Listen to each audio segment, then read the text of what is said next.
বুদ্ধদেব বসু রচিত কাব্যনাট্য প্রথম পার্থ। পাত্রপাত্রী কর্ণ, কুন্তী, দ্রৌপদী, কৃষ্ণ এবং দুই বৃদ্ধ ব্রাহ্মণ। স্থান গঙ্গা তীরে এক বনভূমি। কাল কুরুক্ষেত্র যুদ্ধ আরম্ভ হবার পূর্বদিন। মঞ্চের পশ্চাৎভাগ অর্ধ আলোকিত। সেখানে কর্ণ স্থির হয়ে দাঁড়িয়ে, তার পিঠ দর্শকদের দিকে ফেরানো। সামনের আলোকিত অংশে দুই বৃদ্ধ ব্রাহ্মণ।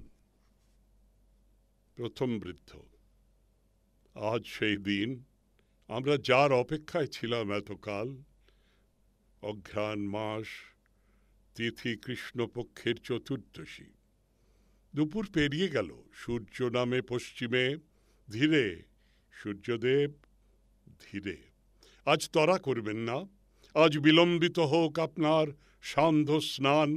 সময় দিন, আমাদের সময় দিন, আমরা উৎকণ্ঠিত, আমাদের সময় দিন। কেননা আজ সূর্যাস্তের আগে এক বিশাল সিদ্ধান্ত নেবেন নেতারা। কুরুকুল ধ্বংস হবে না রক্ষা পাবে? নারী কণ্ঠে ক্রন্দন রোল উঠবে কিনা? মাতবে কিনা মহোৎসবে শেয়াল কুকুর হস্তিনাপুরে? সেই সিদ্ধান্ত আমরা তাই শুনেছি, কিন্তু ঠিক জানি না। দ্বিতীয় বৃদ্ধ। রাজা, তারা আমাদের রাজা। কুরুবংশীয় শূরবৃন্দ, মহিপাল মহান, বেদে ও ব্রাহ্মণে শ্রদ্ধাবান, দেবতার প্রিয় পাত্র। তাদের রাজ্যে নেই দুর্ভিক্ষ বা দস্যুতা, নেই কুশীতজীবী, নেই সত্যভ্রষ্ট বিচারক।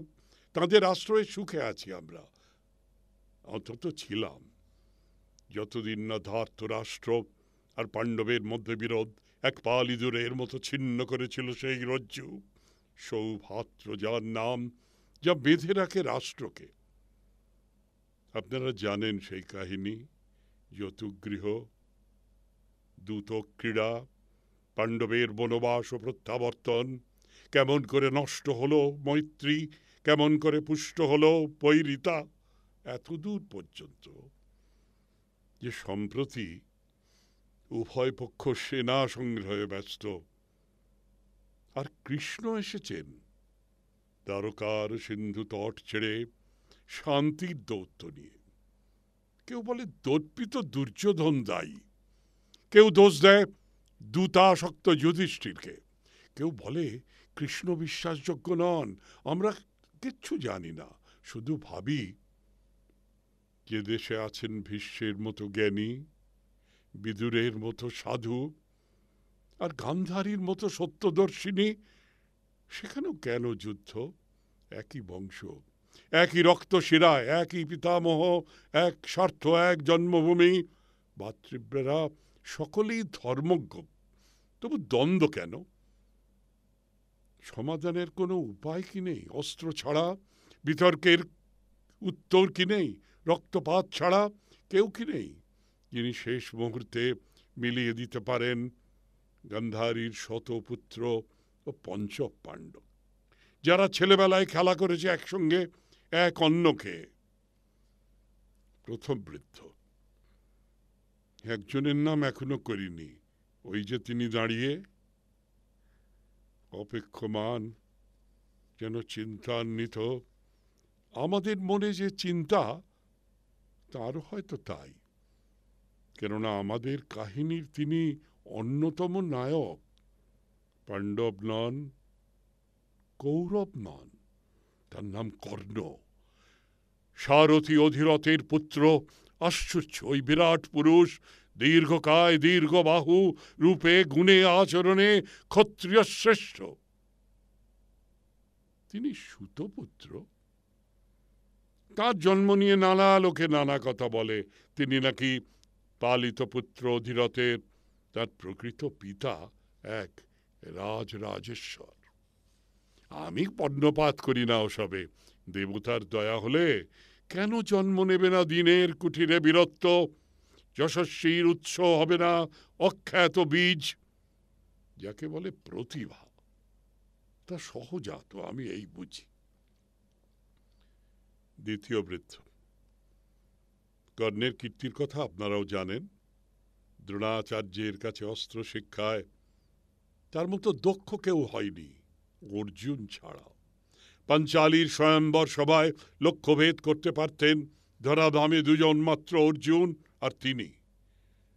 তাই বুদ্ধিমান দুর্যোধন অর্জন করেছে তার সৌহার্দ্য অনেক আগেই, অঙ্গরাজ্য উপঢৌকন দিয়ে। সকলেই চায় বিক্রমশালী মিত্র, বিশেষত রাজারা। প্রথম বৃদ্ধ: অনেকে কর্ণকে বলে উগ্র স্বভাব, দাম্ভিক, কিন্তু কর্ণের নিন্দুকেরা আমার বন্ধু হয়নি কখনো। আমি দেখেছি তাকে দিনের পর দিন এই গঙ্গার তীরে বনভূমিতে নিঃসঙ্গ। মৃগয়া তার বসন নয়, নারী তার বিলাস নয়, প্রমোদে তিনি উদাসীন, নির্জনতা ভালোবাসেন। আমি তাকে জানি মহাপ্রাণ বলে। শুধু অস্ত্রবীর নন, সত্যনিষ্ঠ। দানে তিনি সূর্যের মতো উদার, ত্যাগে তিনি মহিমান্বিত। আর এও জানি এ মুহূর্তে তাঁরই উপরে নির্ভর কুরুকুল ধ্বংস হবে না রক্ষা পাবে। রাঙবে কিনা ক্ষত্রশরীতে কুরুক্ষেত্র, যুদ্ধ হবে কি হবে না, কেননা তিনি কুরুপক্ষের স্তম্ভস্বরূপ, অথচ কুরুবংশের অনাত্মীয়। কুন্তী, মাদ্রী বা গান্ধারীর গর্ভজাত নন, তাই ধর্মত তিনি পারেন যুদ্ধ থেকে সরে দাঁড়াতে। আর তিনি সরে দাঁড়ালে দুর্যোধনেরও রণস্পৃহা নিস্তেজ হবে, অন্তত আমার তাই ধারণা। কে না বুঝে পরাজয়ের চেয়ে অর্ধেক রাজত্ব অনেক ভালো, সর্বনাশের চেয়ে অনেক ভালো সুবিচার। দ্বিতীয় বৃদ্ধ: এ কি, কুন্তী আসছেন? যশস্বিনী পৃথা, বিখ্যাত যদুবংশে যার জন্ম, যিনি পেয়েছিলেন বন্দনীয় পাণ্ডুকে তার ভর্তা, আর দেবতার বরে দেবতার মতো পঞ্চপুত্র। কুন্তীর প্রবেশ। কুন্তী: বৃদ্ধেরা শুনুন, আমি মন্ত্রণা সভা ছেড়ে দ্রুত এসেছি এখানে, নিজেকে চিন্তা করার সময় না দিয়ে। এক আকস্মিক সংকল্পে উত্তেজিত। আমার এক কর্তব্য আছে, অতি কঠিন, বহুদিন ধরে অসম্পন্ন, আজ পালন করব। কিছু বক্তব্য আছে, মুখে আনা সহজ নয়, কিন্তু আজ আমাকে বলতেই হবে। প্রথম বৃদ্ধ: আমার অনুমান আপনি কর্ণকে কিছু বলতে চান, হয়তো কোনো গূঢ় বার্তা। আমরা কি চলে যাব, সরে দাঁড়াবো? কুন্তী: অদূরে থাকবেন, শ্রবণের বাইরে যাবেন না। দ্বিতীয় বৃদ্ধ: তাহলে কি আপনার কথা আমাদেরও শ্রোতব্য?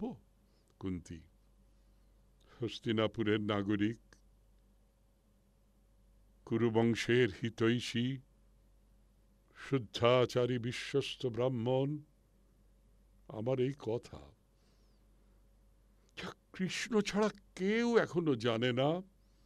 একদিন তা প্রকাশিত হবে সকলের কাছে, সর্বত্র। যখন আমরা সবাই হয়ে যাব ইতিহাস, আর যা ছিল গোপন তাই জ্বলবে নক্ষত্র হয়ে সর্বজনীন আকাশে। কিন্তু এখনো সেই সময় আসেনি, তাই আমি চাই প্রতিশ্রুতি। যা শুনবেন তা রুদ্ধ রেখে দেবেন স্মরণে চিরকাল। আপনাদের মুখ থেকে কেউ তা শুনবে না। যদি এতে সম্মত হন, তাহলে আপনারাও শুনুন আমার কলঙ্ক বেদনা, সাক্ষী থাকুন আমার স্বীকারোক্তির। আপনাদের মার্জনা পেলে আমার মন আরো নির্ভার হবে। দ্বিতীয় বৃদ্ধ: দেবী, আমরা জানি না আপনি কি বলতে চান, আমাদের শোনা উচিত কিনা জানি না, কিন্তু যদি আমাদের যোগ্য বলে ভাবেন, সত্যপণ করে বলছি, গোপন রাখব। প্রথম বৃত্ত, সত্যপণ করে বলছি, গোপন রাখব। কুন্তী, অন্য এক কারণেও এখানে আপনাদের উপস্থিতি আমার কাম্য। আমি এসেছি কর্ণের কাছে এক প্রস্তাব নিয়ে, শুভ প্রস্তাব। কর্ণের পক্ষে সৌভাগ্যময়, কুরুকুলের পক্ষে সর্বাঙ্গীন মঙ্গলজনক, আরো ব্যক্তিগত পক্ষে আমার পক্ষেও আনন্দের। কিন্তু আমার আশঙ্কা, এই মঙ্গল সাধনের পরিপন্থী হবে কর্ণের আত্মশ্লাঘা। স্বপ্রতিষ্ঠ সে, স্বনির্ভর, অন্যের কথা মানতে অনভ্যস্ত। তবু আশা, হয়তো সফল হয়ে ফিরতে পারি যদি আপনারা মহাদশয় ব্রাহ্মণ মুক্ত কণ্ঠে সমর্থন করেন আমার প্রস্তাব। প্রথম বৃত্ত, যদি ধর্মসঙ্গত হয় নিশ্চয়ই করব। আমরা অন্তরালে যাই, আমাদের শ্রুতি রইল এইখানে। বৃদ্ধেরা অর্ধালোকে প্রচ্ছন্ন হলেন। কর্ণকে উজ্জ্বল আলোয় দেখা গেল। কুন্তী, রৌদ্র প্রখর বৃক্ষের মতো ছায়া ফেলে কর্ণ দণ্ডায়মান, আমি খুঁজব আশ্রয় সেই ছায়ায়। আমি আজ প্রার্থিনী। কর্ণ, প্রণত হই দেবী, আমি উন্মন ছিলাম, তাই লক্ষ্য করিনি আপনাকে। মার্জনা করবেন, আদেশ করুন, আপনার কোন প্রিয় কর্ম আমার সম্পাদ্য। আমি অধিরথের পুত্র কর্ণ, রাধা আমার মাতা। কুন্তী, কর্ণ, আমার পরিচয় জিজ্ঞাসা করলে না? কর্ণ, পরিচয় অনাবশ্যক, অতিথি মাত্রেই অর্চনীয়। আমি প্রত্যহ দ্বীপ্রহরে কিছু দান করি, যেদিন যার দেখা পাই তাকেই। কিন্তু আপনাকে দেখে মনে হচ্ছে কোনো রাজ্ঞী, মহিয়সী, বীরাঙ্গনা। ইচ্ছে হয় তো আপনার পরিচয় বলুন। কুন্তী, আর যাবর্তে ও দাক্ষিণাত্যে, জবদ্বীপ থেকে জবনদ্বীপ পর্যন্ত অনেকেই আমার নাম জানে। আমি কুন্তী। কর্ণ, কুন্তী, অর্জুনের মাতা? কুন্তী, যুধিষ্ঠির, ভীম, অর্জুনের আমি জননী এবং অন্ধ একজনের। কর্ণ, অন্য একজনের? কুন্তী, জ্যেষ্ঠ সে, শ্রেষ্ঠ সে, অতুলনীয়, অর্জুনের মতো বীর, যুধিষ্ঠিরের মতো ধর্মাত্মা। কর্ণ, আমার মনে জিজ্ঞাসা জাগছে, তিনি অজ্ঞাত কেন? তিনি প্রচ্ছন্ন কেন? এই দীপ্তিশালী পুরুষ আপনার প্রথম পুত্র। কুন্তী, আমি তাকে প্রচ্ছন্ন রেখেছিলাম, যেমন ঘটের মধ্যে হুতাসন, যেমন মাটির ভাণ্ডে বৈদুর্যমণি, যেমন গুহার আধারে মহাব্যাঘ্র। আমি তাকে প্রচ্ছন্ন রেখেছিলাম যাতে সে প্রকাশিত হতে পারে যথাকালে যথাস্থানে, দুর্জনের বিনাশের জন্য, ধর্মরাজ্য প্রতিষ্ঠার জন্য। এই হস্তিনাপুরে যার প্রান্ত ছুঁয়ে জাহ্নবী বয়ে যায়। কর্ণ, তাহলে আমার দুই প্রতিদ্বন্দ্বী এখন, অর্জুন আর এই তেজস্বী পুরুষ, যার নাম এখনো জানি না। কুন্তী, তোমার সঙ্গে অচিরে তার দেখা হবে কর্ণ। দেখবে কেমন অবিকল সে প্রতিদ্বন্দ্বী তোমার, তোমারই মতো দীর্ঘকায় আয়তাক্ষ, তোমারই মতো শক্তিমান হৃদয়বান, মহত্তম বন্ধু, শত্রুর পক্ষে অসহন। ভরত বংশের সেই প্রথম পার্থ, যার নাম কর্ণ, পুত্র আমার। কুন্তী হাত বাড়িয়ে কর্ণকে আলিঙ্গন করতে উদ্যত হলেন, কিন্তু কর্ণ সরে গেলেন পিছনে। কর্ণ, আপনার পুত্র সম্বোধনে কৃতার্থ আমি দেবী। আমি অধিরথ পুত্র বৈকর্তন, রাধার সন্তান। কুন্তী, না না না, আর অন্ধ থেকো না কর্ণ, চিনতে শেখো নিজেকে। আমার কাছে জেনে নাও তোমার আত্মপরিচয়।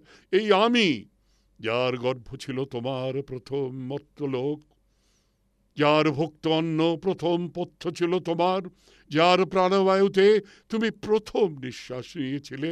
শোনো আজ তার মুখ থেকে, বিদ্ধ করে নাও হৃদয়ে, তুমি কুন্তী পুত্র, তুমি সূর্যের সন্তান। নীরব কেন? ভাবছো এ কথা অবিশ্বাস্য, নাকি বিস্ময়ে রুদ্ধ তোমার কণ্ঠস্বর? কর্ণ, কবে তা মনে পড়ে না? কার মুখ থেকে মনে পড়ে না? কোন কল্পনার কম্পন হয়তো, কোন দূরশ্রুত প্রবাদ, কোন গহন স্বপ্নে অতর্কিতে যা ভেসে ওঠে, জন্ম জন্মান্তরের স্মৃতির মতো অস্পষ্ট। আমি শুনেছিলাম, ভুলেছিলাম, ভেবেছিলাম, ভুলে যেতে যেতে ভুলতে পারিনি, মেনে নিতে নিতে মানতে পারিনি। রাজকন্যা কুন্তী আমার জন্মদাত্রী, আমার পিতা সূর্যদেব। কিন্তু এ কি সত্য হতে পারে? কুন্তী, তুমি জানতে, তুমি আগেই জানতে, তাহলে দূরে ছিলে কেন এতদিন? যদি স্বপ্নে তোমাকে ধরা দিয়েছিল সত্য, তাহলে স্বগৃহে কেন ফিরে আসনি? কর্ণ, আমার স্বগৃহ তা কোথায়? কিন্তু কে নয়, কে নয় সূর্যের সন্তান এই জগতে? যা কিছু আছে সব প্রাণ, তৃণ, বৃক্ষ, জন্তু, মানুষ, যারা পরস্পরকে আহার করে, বংশ পরম্পরা বেঁচে থাকে, যারা জন্মান্তরে ঘূর্ণিত হয়। সূর্য তাদের সকলেরই পিতা, সকলেরই প্রতিপালক। পশুর মলজাত যে কীট, সেও তো সূর্যের সন্তান। হয়তো সেই অর্থেই আমি। কুন্তী, একমাত্র মা জানেন তার সন্তানকে, একমাত্র মা জানেন তার সন্তানের পিতাকে। তাই মাতৃবাক্য অবশ্য মান্য, একথা মূর্খেও বোঝে। আর কর্ণ, তুমি বিদ্বান। কর্ণ, না, আমি বিশ্বাস করি না। এ কি সম্ভব যে সূর্যের তেজপুঞ্জকে কখনো সহ্য করতে পেরেছিলেন কোনো মানবী, এমনকি দীপ্তিময়ী কুন্তী? কুন্তী, কর্ণ, তাহলে সব শোনো। কুমারী আমি তখন, সদ্য যৌবনা বালিকার মতো চঞ্চল, চিন্তাহীন। একদিন দুর্বাসা অতিথি হলেন আমার পিতৃগৃহে। আমি তার সেবা করলাম। আমার যত্নে তুষ্ট হয়ে তিনি বর দিলেন আমাকে, শেখালেন একটি অতি গূঢ় ভান মন্ত্র, যার উচ্চারণে আকৃষ্ট হবেন দেবতারা আমার কাছে, আমার পুত্রের জন্মের জন্য। দুর্বাসা আমাকে সতর্ক করে দিয়েছিলেন, কন্যা অবস্থায় কখনো এই মন্ত্র বলো না, রাজবধূ হয়েও কখনো বলো না, পতি যদি আজ্ঞা না দেন। ঋষি তিনি, অগ্রিম জেনেছিলেন আমার ভবিষ্যৎ, তাই দিয়েছিলেন বর, যাতে পাণ্ডুর বংশলোপ না ঘটে। কিন্তু আমি সদ্য তরুণী, প্রায় বালিকা, আমার কৌতূহল হলো জনতে সত্য মহর্ষির বর আমি যোগ্য কিনা দেবতার দৃষ্টির। আমি ভক্ত ছিলাম দেবতাদের, ভালোবাসতাম তাদের কথা ভাবতে। সেই রাত্রে আমি ছিলাম স্নাতা, যৌবনে তখনও অনভ্যস্ত, কিন্তু দেহ মনে উৎসুক, কোনো এক আস্বাদিত মধুর জন্য অপেক্ষমান। আমি জপ করলাম সেই মন্ত্র সূর্যদেবের উদ্দেশ্যে। রাত কেটে গেল অস্থির, আধো ঘুমে আধো জাগরণে, যেন মোহমুগ্ধ।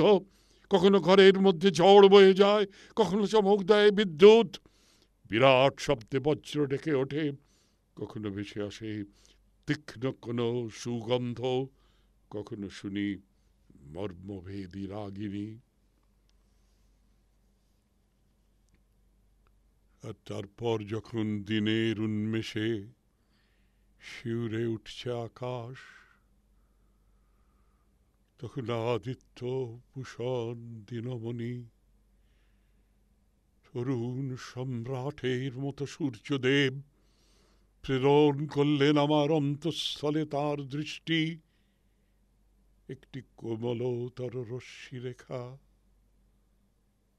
অন্তত আমার তাই মনে হলো। নামলো গভীর নিদ্রা আমার চেতনায়, জেগে উঠে বুঝলাম আমি অন্তঃসত্ত্বা। আমার সেই পুত্র তুমি কর্ণ। মা, আমার মা, আমার মধ্যে লুকোনো এক স্বপ্ন, আমার স্বপ্নের মধ্যে গোপন এক সঞ্চার আজ মুহূর্ত আমার চোখের সামনে। কুন্তী ডাক, আর একবার মা বলে ডাক আমাকে, আগে কখনো শুনিনি তোর মুখে, এখন অবিরাম শুনতে চাই। কর্ণ।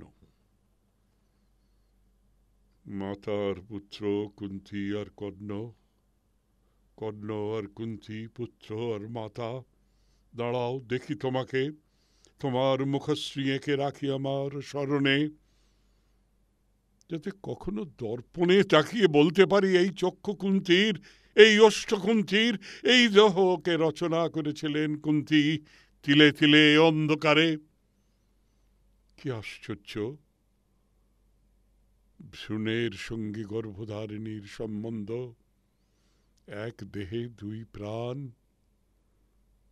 দুই দেহে এক অনুভূতি, যেন জগতের মধ্যে অন্য এক জগৎ, দুর্গের চেয়েও নির্বিঘ্ন, স্বপ্নের চেয়েও তৃপ্তিকর।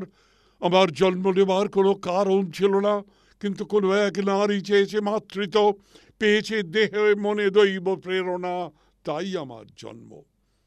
আমার মনে হয় মাতা একাই সন্তানের জন্ম দেন। আমার মনে হয় আমরা সকলেই কুমারীর সন্তান, পিতা শুধু উপলক্ষ, গোত্র চিহ্ন। মা, তুমি যার গর্ভ ছিল আমার প্রথম মর্তলোক, যার দেহের নির্যাস ছিল আমার প্রথম পত্র, যার প্রাণবায়ুতে আমি প্রথম নিঃশ্বাস নিয়েছিলাম, সেই তুমি। কিন্তু তারপর, আমার জন্মের পর, কোথায় তুমি ছিলে তখন, আর কোথায় আমি? কুন্তী, সবচেয়ে কঠিন এই প্রশ্ন, কিন্তু আমি প্রস্তুত হয়ে এসেছি। এর উত্তর সবচেয়ে কষ্টের, তাই সংক্ষেপে বলবো। কর্ণ, আমি তখন অনূঢ়া, তাই লজ্জায় কলঙ্কের ভয়ে তোমাকে মূল্যবান বসনে ঢেকে একটি ভাসমান মঙ্গল পাত্রে গঙ্গার বুকে অর্পণ করেছিলাম। কর্ণ, আমাকে গঙ্গার জলে ভাসিয়ে দিয়েছিলে?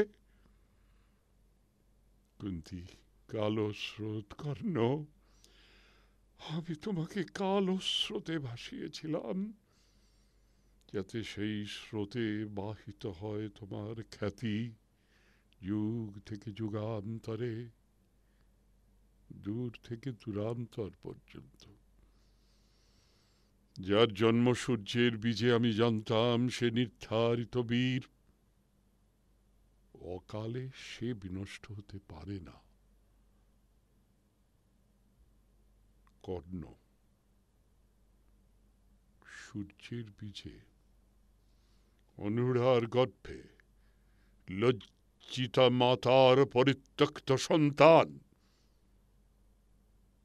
কুন্তী। মাতার দেহ পরিত্যাগ করে পুত্রকে, সেটা ব্রহ্মারই বিধান, কিন্তু মাতার হৃদয়ের মধ্যে অভ্যর্থনা ধ্বনিত হয় নিরন্তর নিঃশব্দে। কর্ণ। সেই নিস্তব্ধতা কেন ঘুচিয়ে দিলে পাণ্ডুপত্নী? কেন রাখলে না চিরকাল অন্তরাল? তুমি লজ্জা পেলে না? নতুন করে লজ্জা পেলে না? তুমি আমার সামনে এসে দাঁড়াতে, আমাকে পুত্র বলে ডাকতে। কুন্তী। কর্ণ, আরো বলো, আমাকে আঘাত করো, ধিক্কার দাও, শুনতে শুনতে নির্বাপিত হোক আমার মনস্তাপ, আমার চোখ ফেটে নেমে আসুক কান্না, আমার চোখের জলে হোক তোমার অভিষেক। কর্ণ, আমার কাছে আয়, আমাকে তোর স্পর্শ দে। কর্ণ। অর্জুন মাতা পৃথা, আপনি আমার শ্রদ্ধার পাত্রী। যদি দুর্বাক্য বলে থাকি মার্জনা করবেন। কুন্তী। প্রত্যাখ্যান? আমি অপরাধিনী, তাই অপরাধের কি ক্ষমা নেই? পাপের কি প্রায়শ্চিত্ত নেই? নেই মিনতির কোনো উত্তর, বেদনায় কোনো শুদ্ধি? আর তারা কি তবে ভ্রান্ত যারা বলে কেউ নেই কর্ণের মতো মহাপ্রাণ? কর্ণ। বেদনা, মনস্তাপ, প্রায়শ্চিত্ত সব অর্থহীন এখন। কালো স্রোত আমাকে অনেক দূরে টেনে এনেছে। তুমি আছো তীরে, আমি এখনো ভাসমান, হাত বাড়ালেও স্পর্শ পাব না। কুন্তী। ভুল কর্ণ, ভুল। আমি এসেছি দূতী হয়ে আজ, অতীত থেকে বর্তমানে, তমিশ্র থেকে উজ্জ্বলতায়। জ্যেষ্ঠ পাণ্ডব, তুমি ফিরে এসো, তোমার জন্মসূত্রে যুক্ত হও, গ্রহণ করো তোমার উত্তরাধিকার, বেরিয়ে এসো ছদ্মবেশ থেকে সত্যে। আজ ইন্দ্রপ্রস্থ তোমাকে চায় কর্ণ, হস্তিনাপুর তোমাকে চায়। এই সংকটকালে আমাদের রাষ্ট্র যখন টলমান আর ভরত বংশের ভবিষ্যৎ সংশয়ময়, তুমি তখনও মুখ ফিরিয়ে থাকবে কর্ণ। দুর্যোধনের ক্ষুদ্র সামন্ত হয়ে সুন্দর থাকবে সেই অধিপতির পদ যা তোমারই প্রাপ্য। কর্ণ। তাহলে এই আপনার অভিষ্ট, পাণ্ডবের শ্রীবৃদ্ধি, অর্জুনের আয়ু? সেই জন্যে এই পরিত্যক্ত পুত্রকে আজ মাতৃস্নেহে অভিষিক্ত করলেন। কুন্তী। আমি কিছু গোপন করব না, আমার গোপনীয় কোনো কথা নেই, কোনো দ্বিধা নেই বলতে। দুর্যোধন দুরাত্মা, আর পাণ্ডবেরা সাধু ও উৎপীড়িত। কেননা সেটাই সত্য। আমি জানি, অনেকেই জানে, আমার বিশ্বাস পাণ্ডবের হিতের জন্য সে সচেষ্ট। তারই কাম্য এই রাষ্ট্রের উন্নতি, কুরুবংশের মঙ্গল। আমার মনে হয় যখন যুদ্ধের শঙ্খনাদ যে কোনো মুহূর্তে বেজে উঠতে পারে কেরল থেকে কাশ্মীর পর্যন্ত ভারতবর্ষে, তখন আমারও কিছু কর্তব্য আছে। আমি ব্যাসের পুত্রবধূ, কৃষ্ণের পিতৃশশা। কিন্তু তোমার কাছে আমি কর্তব্যবোধে আসিনি কর্ণ, এসেছি রক্তের টানে, হৃদয়ের আজ্ঞায়। কর্ণ।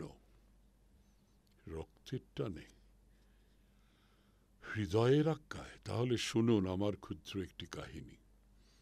সেদিন রাজপুত্রদের অস্ত্রশিক্ষার প্রদর্শনীতে উপস্থিত ছিলেন নানা দেশের অমাত্য, হস্তিনাপুরের আবাল বৃদ্ধ বনিতা। আমি ছিলাম অন্যতম প্রতিযোগী। কৃপাচার্য আমার বংশ পরিচয় জিজ্ঞাসা করলেন। আমার উত্তর শুনে হেসে উঠলেন অভিজাত বর্গ। আমি বেরিয়ে গেলাম লক্ষ্য চোখের তলা দিয়ে। বিনা পরীক্ষায় পরাস্ত, অবমানিত আমি, কুন্তীর প্রথম সন্তান। হয়তো ভীষ্মতা ভুলে গেছেন, যিনি আপনাদের পূজ্য। হয়তো দ্রোণতা ভুলে গেছেন, যিনি কুরু পাণ্ডবের গুরু। কিন্তু আমি ভুলিনি। আমিও ভুলিনি সেই মুহূর্তে যখন তুমি সিংহের মতো প্রবেশ করলে মণ্ডপে, আর চারিদিকে গুঞ্জন উঠল, কর্ণ ইনি কর্ণ। আমি দেখছি তোমার দৃপ্ত সবল পদক্ষেপ, তোমার গরিয়ার মুখশ্রী। আমি ঈর্ষা করছি সুতপুত্র রাধাকে, যার যত্নে তুমি দীর্ঘকার।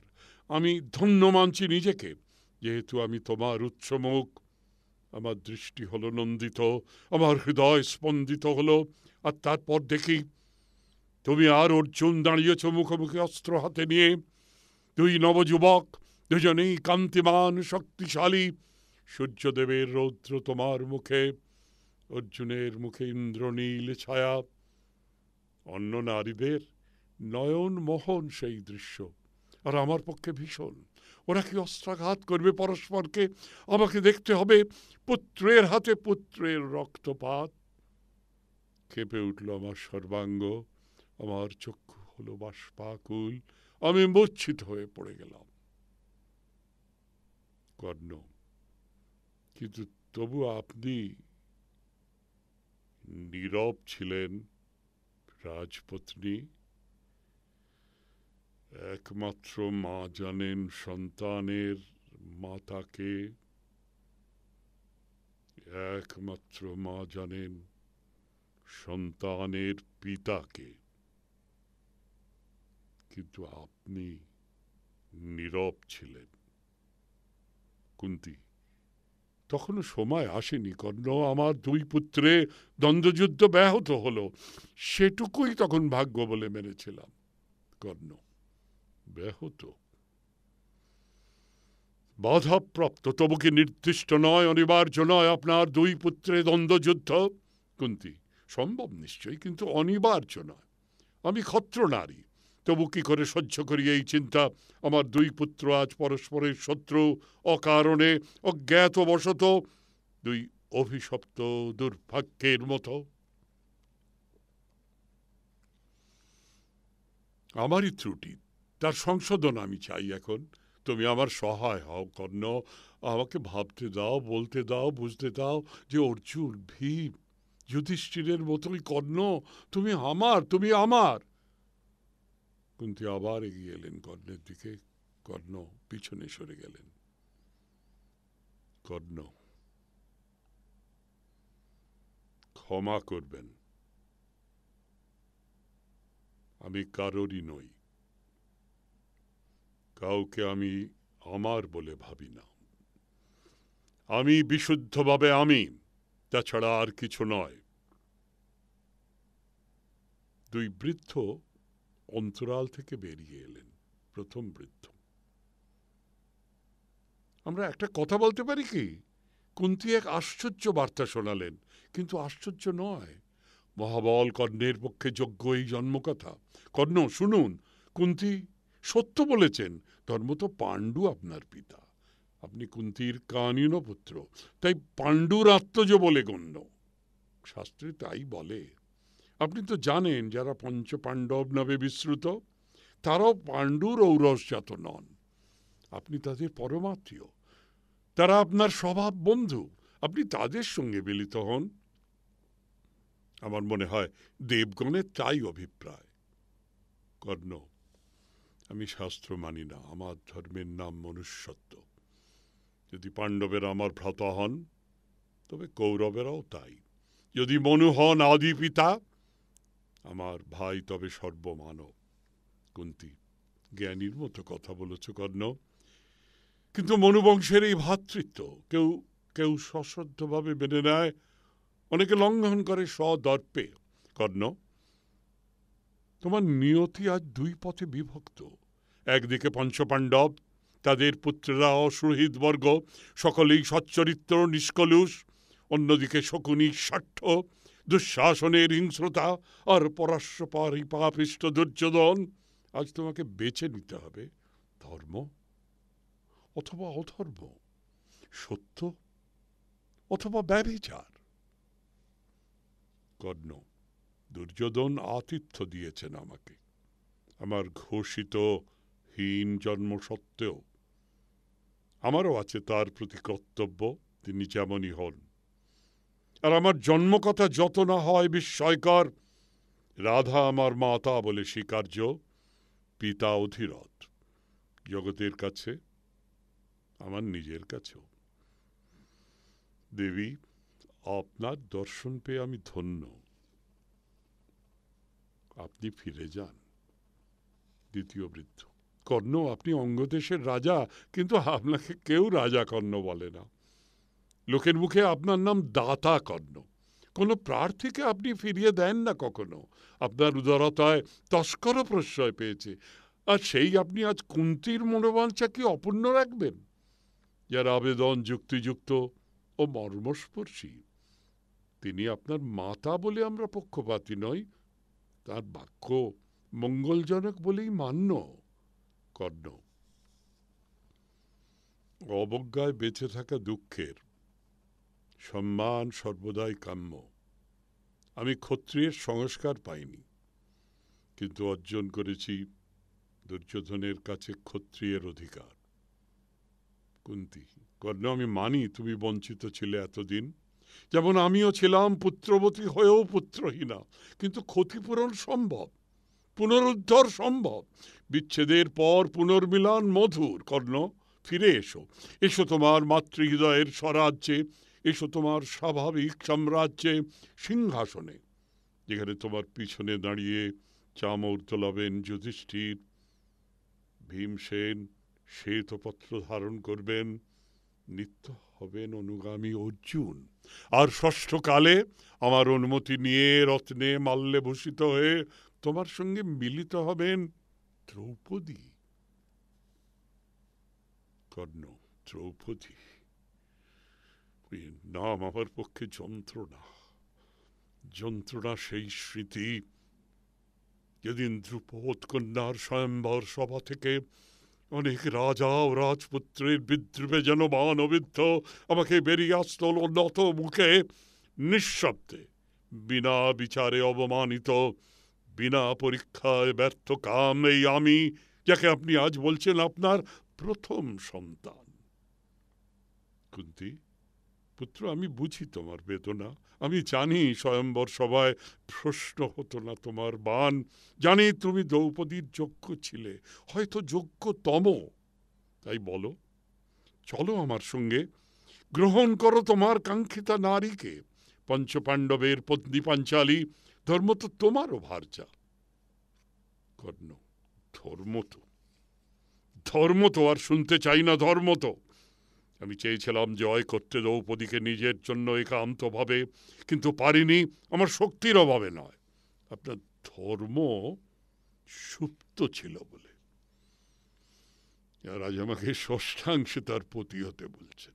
না, আমার কাম্য নয় কোনো নারী, কোনো রাজত্ব, যা বিনা চেষ্টায় জন্মসূত্রে প্রাপনীয়। আমার গ্রাহ্য নয় অনর্জিত কোনো উত্তরাধিকার। পাঞ্চালী, সুখে থাকুন, আপনার মঙ্গল হোক, আপনি ফিরে যান। প্রথম বৃদ্ধ, রাজত্বে আপনি লুব্ধ নন কর্ণ, ভোগে আপনি নিষ্প্রিয়, আমরা আপনাকে সাধুবাদ জানাই। কিন্তু সেই সঙ্গে মিনতি করে বলি, কুন্তীকে আপনি বিমুখ করবেন না। যদি সত্যি হয় আপনার দাতা কর্ণ পদবী, সত্য হয় দরিদ্রের প্রতি আপনার দয়া, অন্তত যোগ দিন ভীষ্ম, বিদুর, কৃষ্ণের সঙ্গে মন্ত্রণা সভায়। এমন উপায় করুন যাতে যুদ্ধ না হয়, এমন উপায় করুন যাতে নষ্ট না হয় শান্তি। কুন্তী, আপনি ব্রাহ্মণোচিত বাক্য বলেছেন, কিন্তু পারবেন কি দুর্যোধনের ঈশানল নিবিয়ে দিতে যোগ বলে বা মন্ত্র বলে? দুর্মত সে, বিনা যুদ্ধে সুচগ্র ভূমি দেবে না।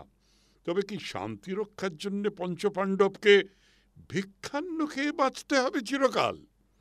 যুদ্ধ ভালো, ভালো নয়, দুটোই সমান।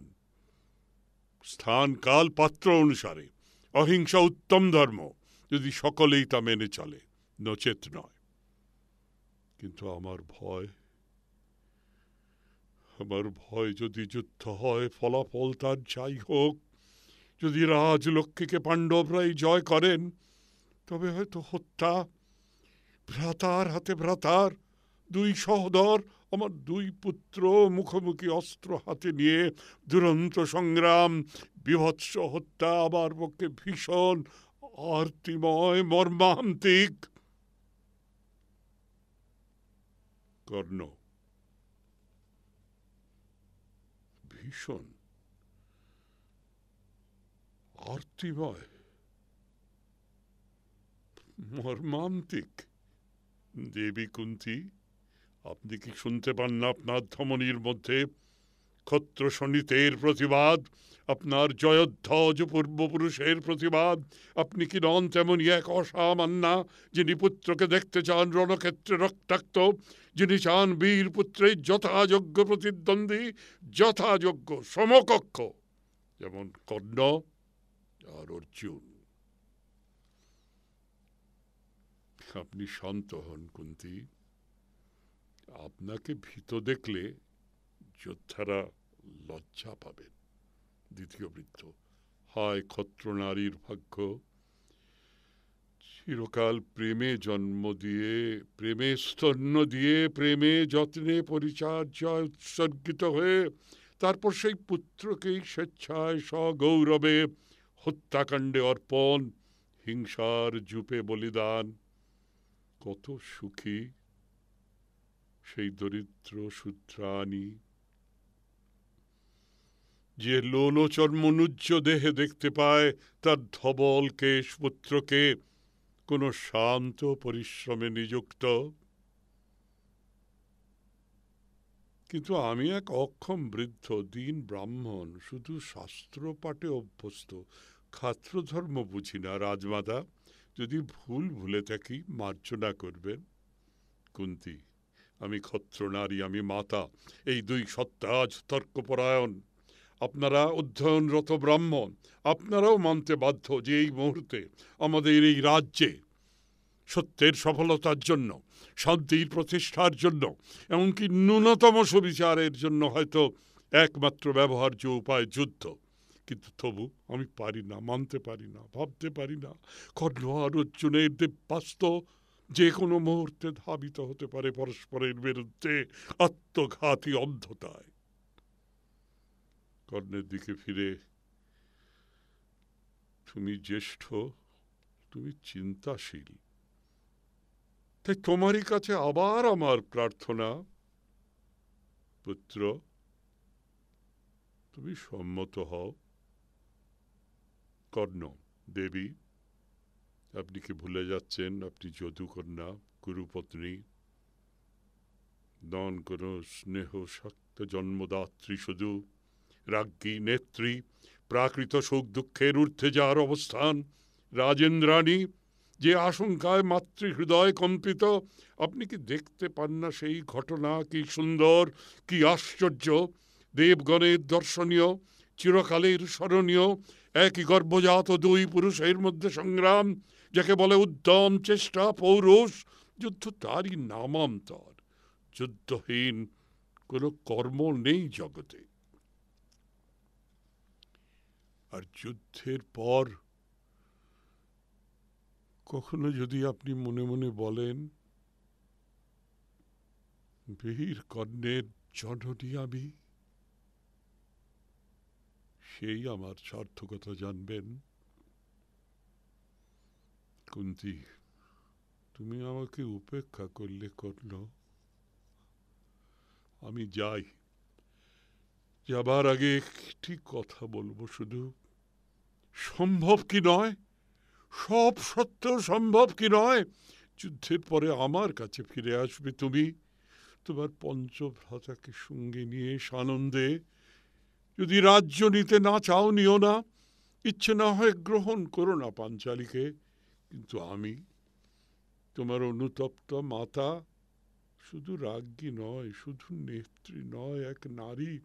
আমার সান্ত্বনার জন্য তুমি কি ফিরতে পারবে না? কর্ণ: মা, আর কথা বলো না। আমাকে অম্লান মনে বিদায় দাও। যেন তুমি অপরাধী নও আমার কাছে, যেন আমার কোনো দুঃখ নেই। আমার সুন্দর স্বপ্ন হয়ে থাকবে তুমি, যতদিন এই দেহে আছে নিঃশ্বাস। কুন্তী: স্বপ্ন কর্ণ, শুধু স্বপ্ন? কর্ণ: আর কয়েকটা দিন, কয়েক বৎসর, তারপর আমরা কুন্তী, কর্ণ, অর্জুন, আমরা হয়ে যাব মেঘাচ্ছন্ন উষার মতো ধূসর। এক স্বপ্ন, তন্দ্রার ঘরে অর্থ শ্রুত কোনো ধ্বনির মতো এক মর্মর। সেই সব অন্য লোকেদের মনের মধ্যে, যারা এখনো জন্ম নেয়নি। মা, এসো আমরা সেই স্বপ্নকে সম্পূর্ণ করি। তুমি তোমার স্বস্থানে পঞ্চপাণ্ডবের সঙ্গে, আর আমি আমার নির্জনতায়। কুন্তী: জানি না তোকে আবার দেখব কিনা, জানি না আমাদের ভবিতব্য কি। কুন্তী ধীর চরে বেরিয়ে গেলেন। কর্ণ আবার ছায়াচ্ছন্ন।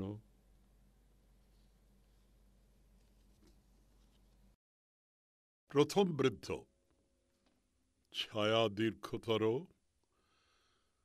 রৌদ্রে লাগে অপরাহ্নের হলুদ। এখনো মীমাংসা হল না। কুন্তী আমাকে প্রতিজ্ঞাবদ্ধ করে গেছেন, হয়তো আমি এই বৃদ্ধ চরণে যত দূর সম্ভব সত্তর ছুটে গিয়ে যুধিষ্ঠিরকে বলতাম, কর্ণ আপনার সহোদর, আপনার অগ্রজ। বার্তা শুনে ধর্মরাজ এসে পায়ে পড়তেন কর্ণের। অর্জুন নম্র হতেন ক্ষমা প্রার্থনায়।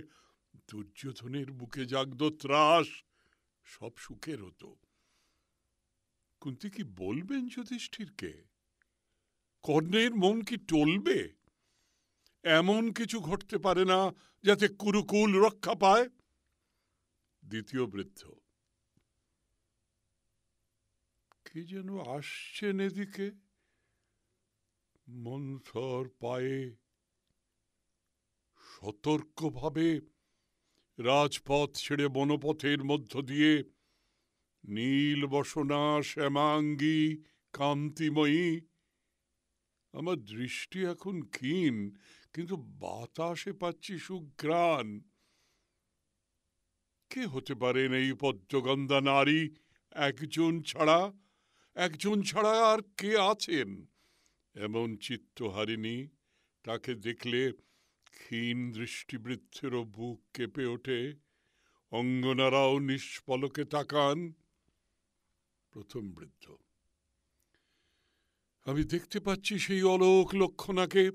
কৃষানন, স্থূলাঙ্গী নন, নন অতি কৃষ্ণা বা রক্তবর্ণা, তেজস্বিনী সুভাষিনী রমণী রত্ন, যাকে অর্জন করেছিলেন অর্জুন আর ধর্মরাজ পণ রেখেছিলেন। সেই আমাদের দুঃখের আরম্ভ। দ্বিতীয় বৃদ্ধ। কিন্তু এর অর্থ কি? যাজ্ঞসেনী কেন এখানে? প্রথম বৃদ্ধ। অপেক্ষা করা যাক, হয়তো তিনি আমাদের সঙ্গে কথা বলবেন। দ্রৌপদীর প্রবেশ। দ্রৌপদী। বৃদ্ধেরা, আমি শুনেছি কর্ণ এখানে অধিগম্য, তা কি সত্য? প্রথম বৃদ্ধ। মনস্বিনী পাঞ্চালী, আপনি যথাস্থানে এসেছেন। দ্রৌপদী। আপনারা দেখেছেন তাকে? তিনি একা আছেন না সঙ্গী পরিবৃত? দ্বিতীয় বৃদ্ধ, এ মুহূর্তে একা, আপনি কি তার সাক্ষাৎ চান? দ্রৌপদী, আপনাদের মুখে বিস্ময় দেখতে পাচ্ছি। আমারও মন দুই খণ্ডে বিভক্ত। পথের মধ্যে অনেকবার আমার পা থেমে গেছে, অনেক বাধা, অনেক দ্বিধা।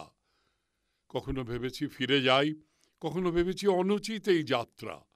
কিন্তু আমি অদৃষ্টবাদী নই, আমি আস্থা রাখি চেষ্টায়। তবু কুণ্ঠা কাটানো সহজ নয় আমার পক্ষে, কেননা কর্ণকে আমি আগে দুবার মাত্র চোখে দেখেছি। অথচ অদ্ভুতভাবে তিনি আমার পরিচিত। আমার শত্রুদের তিনি সুহৃদ, আমি তার বৈরী পত্নী। সম্পর্কটা সুখের নয়। শুনেছি তিনি মহানুভব, কিন্তু আমি তাকে ঘৃণ্য বলে জানি। এখন আপনাদের জিজ্ঞাসা করি, আপনাদের কি ধারণা? কর্ণ কি ক্রূরমতি দুশ্শীল, নাকি আপনারা তাকে শ্রদ্ধেয় বলেন? প্রথম বৃদ্ধ, দিনেরা তাঁর ভক্ত, আর্তের তিনি বন্ধু।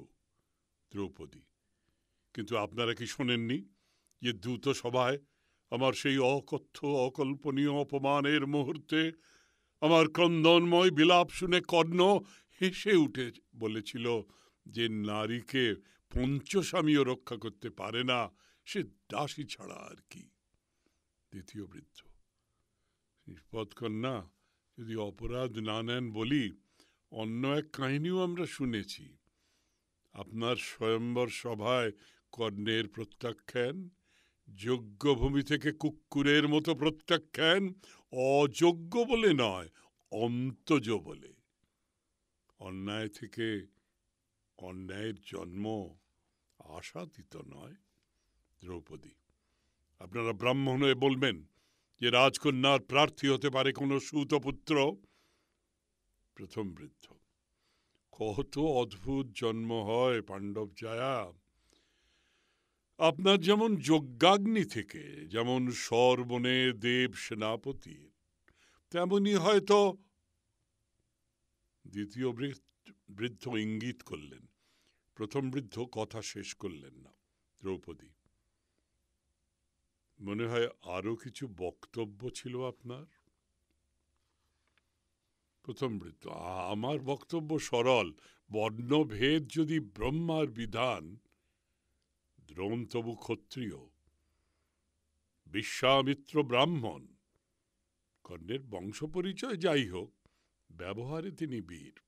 দ্রৌপদী, কর্ণের হীন জন্ম প্রমাণ হয়ে গেছে দ্যূত সভায়। দুর্বিনীত ধনুর্ধর ক্ষত্রিয়ের পদবাচ্য নয়। দ্বিতীয় বৃদ্ধ, কিন্তু দ্যূত সভায় আপনারা যাকে নির্জিত করেন তারা ধাতরাষ্ট্র, বিশুদ্ধ ক্ষত্রিয়। আর সেই দৃশ্য দেখে আচার্য দ্রোণ ছিলেন নিঃশব্দ, ধৃতরাষ্ট্র নত মুখে নিঃশব্দ। আর মহাত্মা ভীষ্ম বলেছিলেন, ধর্মের গতি সূক্ষ্ম, কারো মুখে প্রতিবাদ ফোটেনি, তাই শুনেছি আমরা। দ্রৌপদী, তারা নিঃশব্দ ছিলেন বেদনায়। কর্ণ নির্লজ্জের মতো হেসেছিল। প্রথম বৃদ্ধ, জনশ্রুতি এই, ভীমসেন স্বয়ং যুধিষ্ঠিরের বাহু দগ্ধ করতে চেয়েছিলেন। এ যদি সত্য হয়, কর্ণ কেন দুষ্য? দেবী, মানুষের মনোভাব অনেক, প্রকাশভঙ্গি স্বল্প। হয়তো আপনার সেই আরতির মুহূর্তে, যখন পাণ্ডবেরা ছিলেন পুত্তলির মতো নিষ্পন্দ আর প্রাচীনেরা বাক শক্তিরহিত, তখন কর্ণই প্রথম ধিক্কারে উন্মুখর হয়েছিলেন। দ্রৌপদী, কাকে ধিক্কার? আমার প্রতারিত পঞ্চস্বামীকে? দ্বিতীয় বৃদ্ধ, কে জানে কর্ণের উক্তির উৎস কি ছিল? আক্রোশ না বেদনা, ঈর্ষা না মনস্তাপ? প্রথম বৃদ্ধ, পাঞ্চালী, আমার নিবেদন শুনুন। নির্দোষ কোনো মানুষ নেই জগতে। মানবরূপী দেবতারও আছে কলঙ্ক চিহ্ন। বিষ্ণুর অবতার রামচন্দ্র অন্যায় যুদ্ধে বধ করেছিলেন বালিকে। দেবরাজ ইন্দ্র অহল্যাকে ধর্ষণ করে অভিশপ্ত হন। আমরা তাকেই শ্রদ্ধেয় বলি, যার স্খলন স্বল্প, সদ্গুণ প্রচুর দ্রৌপদী, কিন্তু এখনো পাণ্ডবের পণ রক্ষার পরে, বনবাস অজ্ঞাতবাসের পরে, যুধিষ্ঠিরের পঞ্চগ্রাম প্রার্থনার পরে এখনো যিনি দুর্যোধনের মিত্র, তিনি কি সজ্জন হতে পারেন? দ্বিতীয় বৃদ্ধ, যারা সংকটকালে বিদ্রোহ করে তারা কি ভালো? হয়তো রাবণ ভ্রাতা বিভীষণের উত্তরে ইতিহাসে কর্ণ থাকবেন দৃষ্টান্ত। দ্রৌপদী, আমারও তাই আশঙ্কা। প্রথম বৃদ্ধ, আপনার শঙ্কার কারণ যুদ্ধ? দ্রৌপদী, আশঙ্কার একটি মাত্র কারণ হতে পারে, পাণ্ডবের পরাজয়। তাও কি সম্ভব? আমি জানি দুর্যোধনের মিত্ররাও তার অমিত্র। বিশ্ব দ্রোণ যুদ্ধ করবেন কৌরব পক্ষে, কিন্তু শুধু বাহু বলে, অস্ত্র বলে, মন প্রাণ হৃদয় দিয়ে নয়। তারা ধর্মের পক্ষপাতী, অতএব পাণ্ডবের। শুনেছি শল্য যোগ দেবেন কৌরব পক্ষে, মনে হয় খেলার চলে, কেননা তিনি সতী মাদ্রীর সহোদর।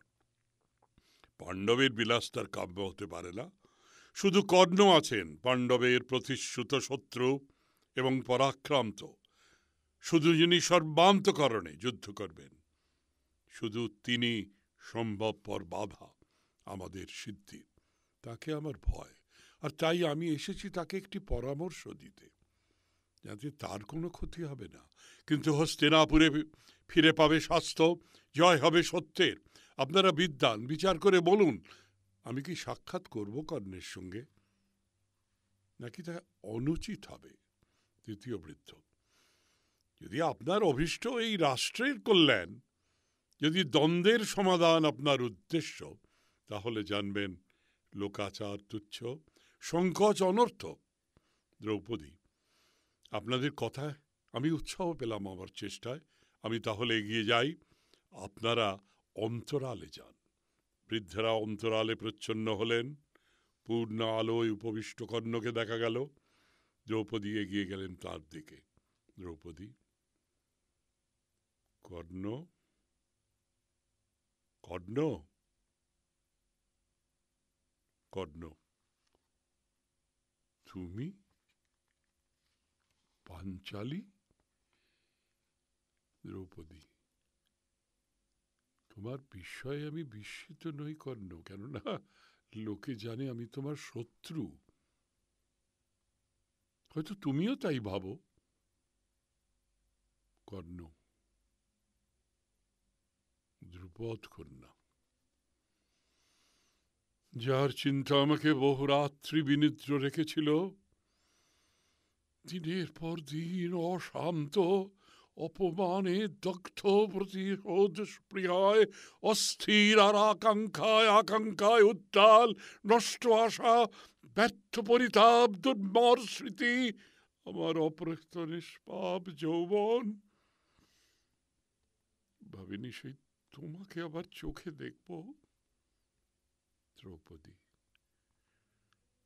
হঠাৎ ইচ্ছে হলো তোমাকে আবার দেখি। কর্ণ, তোমার ইচ্ছে হলো? দ্রৌপদী,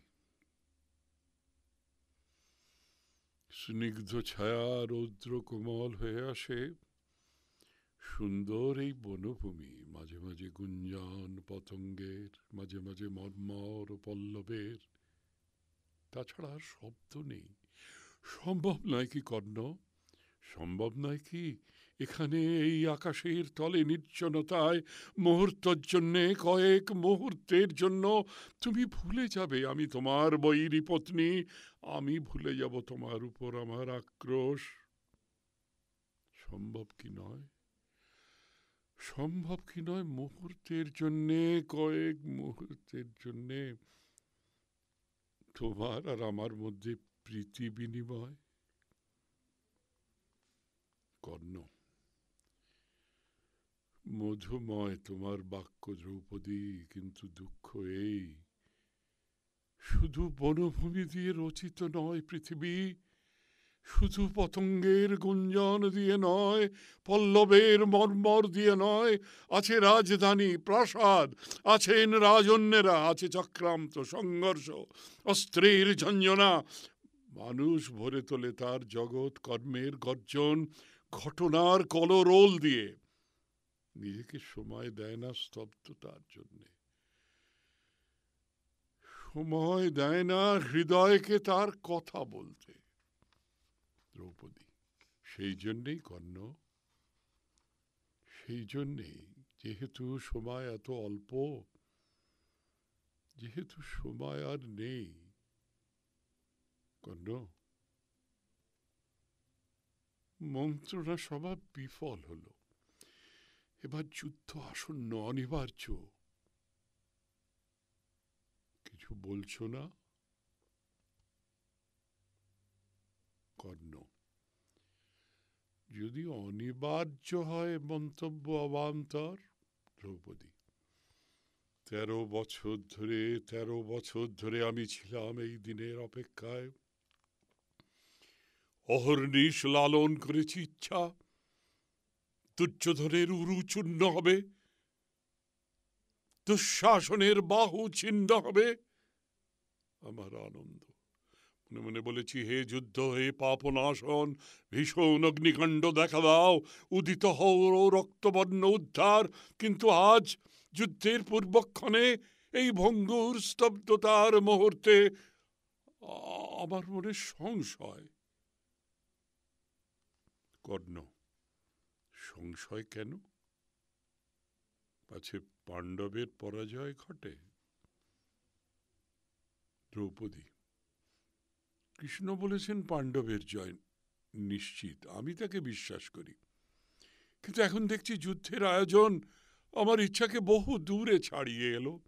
দুঃশাসনের বাহু ছিন্ন, দুর্যোধনের উরু চূর্ণ।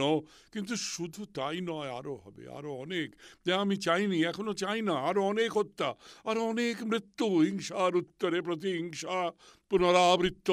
বলি হবে সজ্জনেরাও, বালকেরাও, সসৈন্য সশস্ত্রে।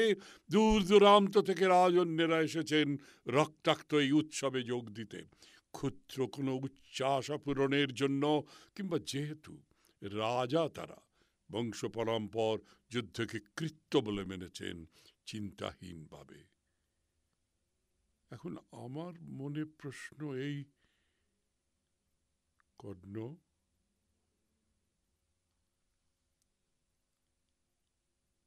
তুমি কুরুবংশের কেউ নয়, কোন রাজবংশের কেউ নয়, এই যুদ্ধে তোমার স্থান কোথায়? কর্ণ আমার মর্মকথা তুমি প্রকাশ করলে পাঞ্চালী। আমিও তাই ভাবি মনে মনে, আমি কে? পাণ্ডব নই, কৌরব নই, অনাত্মীয় এক আগন্তুক, কালস্রোতে ভাসমান এক পাত্র, নির্বন্ধে ভরা, নিরুদ্দেশ, জল আর বাতাসের বেগে চালিত এক অনাহুত অতিথি আমি হস্তিনাপুরে, কুলগোত্রহীন, নিষ্প্রয়োজন, দৈবক্রমে কুরুবংশের কাহিনীর মধ্যে প্রবিষ্ট, বা হয়তো আমারই ভুলে, যেহেতু আমি নিয়েছিলাম যোদ্ধার বৃত্তি সুতপুত্র হয়েও। চেয়েছিলাম অর্জুনের প্রতিদ্বন্দ্বী হতে কোনো একদিন, কোনো এক স্বয়ম্বর সভায়। দ্রৌপদী অর্জুনের প্রতিদ্বন্দ্বী, অথচ মাঝে মাঝে অদ্ভুতভাবে তোমাকে অর্জুনেরই আত্মীয় বলে মনে হয়। কর্ণ একটা নতুন কথা শোনালে তুমি পাঞ্চালী। দ্রৌপদী এ কথা কেউ আগে তোমায় বলিনি? তোমার হাসিতে, হাতের ভঙ্গিতে, কখনো তোমার কণ্ঠস্বরে, ওষ্ঠরেখায় স্পষ্ট নয় কিন্তু আচম্বিতে ধরা পড়ে সাদৃশ্য, যেন দুই ভাই, তুমি আর অর্জুন। কর্ণ চমকে ওঠে। তোমার কল্পনা শক্তি প্রখর, সুতপুত্রের সঙ্গে পাণ্ডপুত্রের সাদৃশ্য। দ্রৌপদী: কিন্তু হয়তো কিছু কিছু আছে যা বংশ নিয়ে বিচার্য নয়। স্বতঃস্ফূর্ত আকস্মিক কোন কৌলিন্য আমি আজ তাই দেখছি তোমার মধ্যে। সত্যি বলতে তোমাকে আমি এই প্রথম দেখলাম। এর আগে স্বয়ম্বর সভায় তুমি যখন ধনুক তুলে দাঁড়ালে আমি দেখেছিলাম শুধু এক ঝলক উজ্জ্বলতা, এক দীপ্ত পুরুষের আভাস মাত্র। কেননা তখনই পুরোহিত আমায় কানে কানে বললেন, ইনি সুতপুত্র, তোমার বরণীয় নন। আমি নামিয়ে নিলাম চক্ষু, বুঝলাম তুমি ফিরে যাচ্ছ। তুমি যখন দ্বার পথে, আমার দৃষ্টি তোমার দিকে ছুটে গেল। সেই মুহূর্তে তুমি নিষ্ক্রান্ত হলে। কর্ণ, দীর্ঘশ্বাস কেন? কর্ণ: ভালো নয় পাঞ্চালী, ভালো নয় নতুন করে বেদনা জাগানো, নতুন করে সেই জ্বালা, সেই প্রতিহারহীন অবিচার। ধ্রুপদ কন্যা, ফিরে যাও। তোমার রূপের রশ্মি আমার পক্ষে দুঃসহ, তোমার ললিত কণ্ঠ আমার পক্ষে উৎপীড়ন।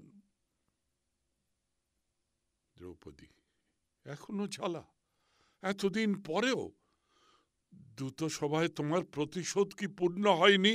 কর্ণ: তোমার মনে আছে? তোমার মনে আছে দ্রুত সভায় আমি কি বলেছিলাম, কি করেছিলাম? দ্রৌপদী: আমি ছিলাম আর্ত উদ্ভ্রান্ত, তোমাকে লক্ষ্য করিনি। কর্ণ: আমারও স্মৃতি অস্পষ্ট, শুধু মনে পড়ে হঠাৎ তোমার সভাস্থলে দেখতে পেলাম। চোখে তোমার অশ্রুর বন্যা, চোখে তোমার রোষাগ্নি, বিশ্বস্ত কেশ, বিশৃঙ্খল বসন।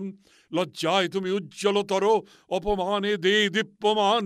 লেলিহান বন্যিশিখার মতো সুন্দর, সঞ্জাহত তরণীর মতো অশান্ত এক আশ্চর্য অরুন্ত উন্মোচন, এক অবিশ্বাস্য চিরমন্থন আবির্ভাব। আর সেই মুহূর্তে আমার শোণিত হল প্রজ্বলন্ত, আমার মস্তিষ্ক যেন দীর্ণ, আমার চিন্তায় অন্ধকার, আমার স্নায়ুতন্ত্রে কম্পমান, উন্মাদনা, কামনা, ক্রোধ, দুঃখ সব একসঙ্গে, বিশাল কামনা, সীমাহীন দুঃখ একসঙ্গে। আর তারপর ঠিক মনে পড়ে না আমি কি হেসে উঠেছিলাম, যেন মদিরায় মত্ত উদ্গীর্ণ করেছিলাম। কোন বাক্যে আমার ন্যাক্কার, শুধু এইটুকু জানি, আমার সেই অন্ধ উচ্ছ্বাসের অর্থ কেউ বোঝেনি। দ্রৌপদী: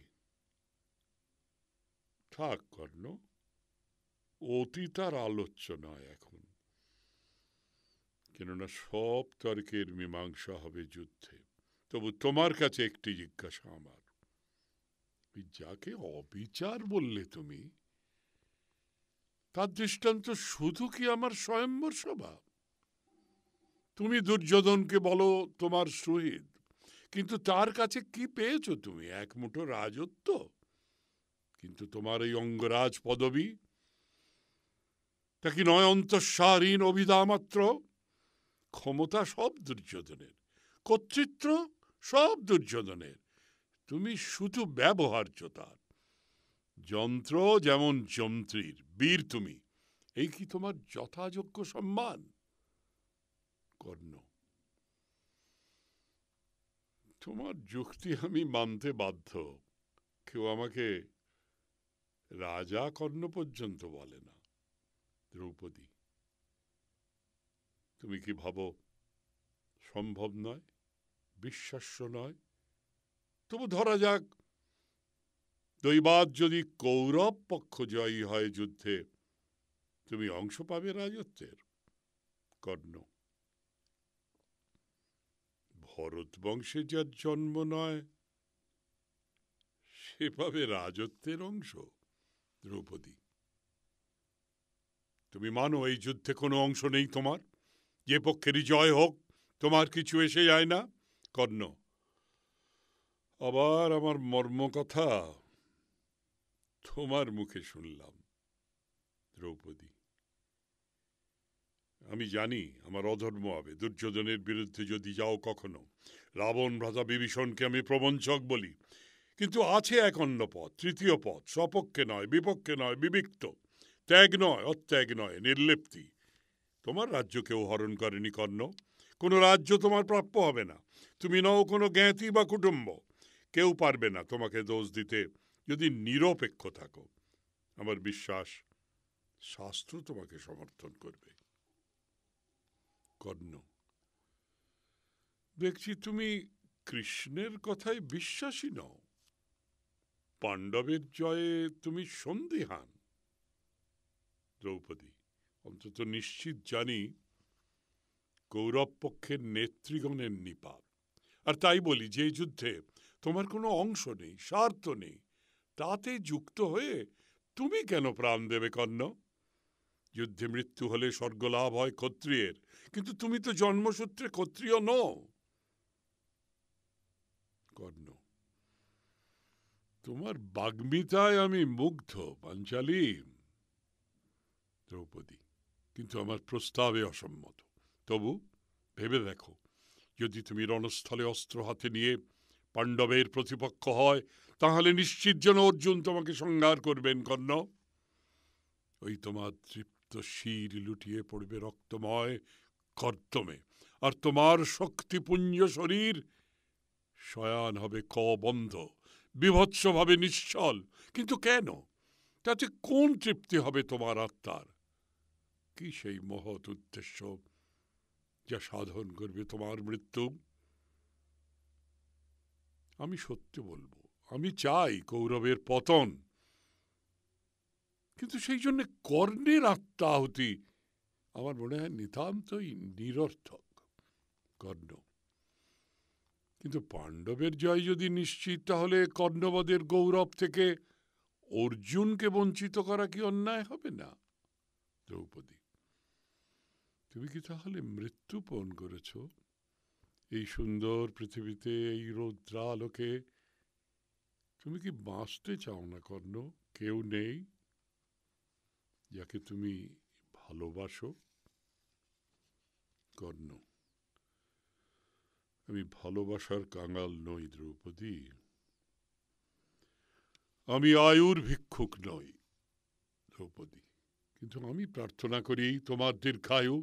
আমি চাই যুদ্ধের পরে, যখন আর অন্তরাল হয়ে দুর্যোধন থাকবে না, তোমার সঙ্গে পঞ্চপাণ্ডবের মৈত্রী। ভাগ্যদোষে দুঃখ পেয়েছ তুমি, তাদেরও দুঃখ অগণ্য। অবশেষে হোক সুখের সমাপ্তি, হোক স্নিগ্ধ তোমার জীবন, সৌহার্দ্যে, দানে, গ্রহণে, প্রীতির বিনিময়ে। তুমি নিশ্চয়ই জানো আমার স্বামীদের যিনি সুহৃদ, আমিও তাকে বন্ধু বলে মানি। কর্ণ, আমি তোমার বন্ধুতা চাই। কর্ণ, আশ্চর্য, অনেক ধ্বংস,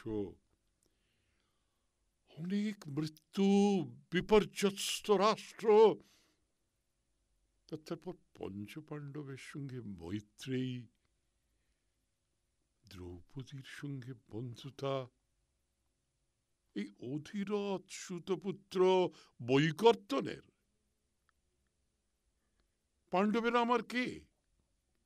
কেউ নয়। আমি কি দ্রৌপদীর বন্ধু হতে চেয়েছিলাম? শুধু বন্ধু।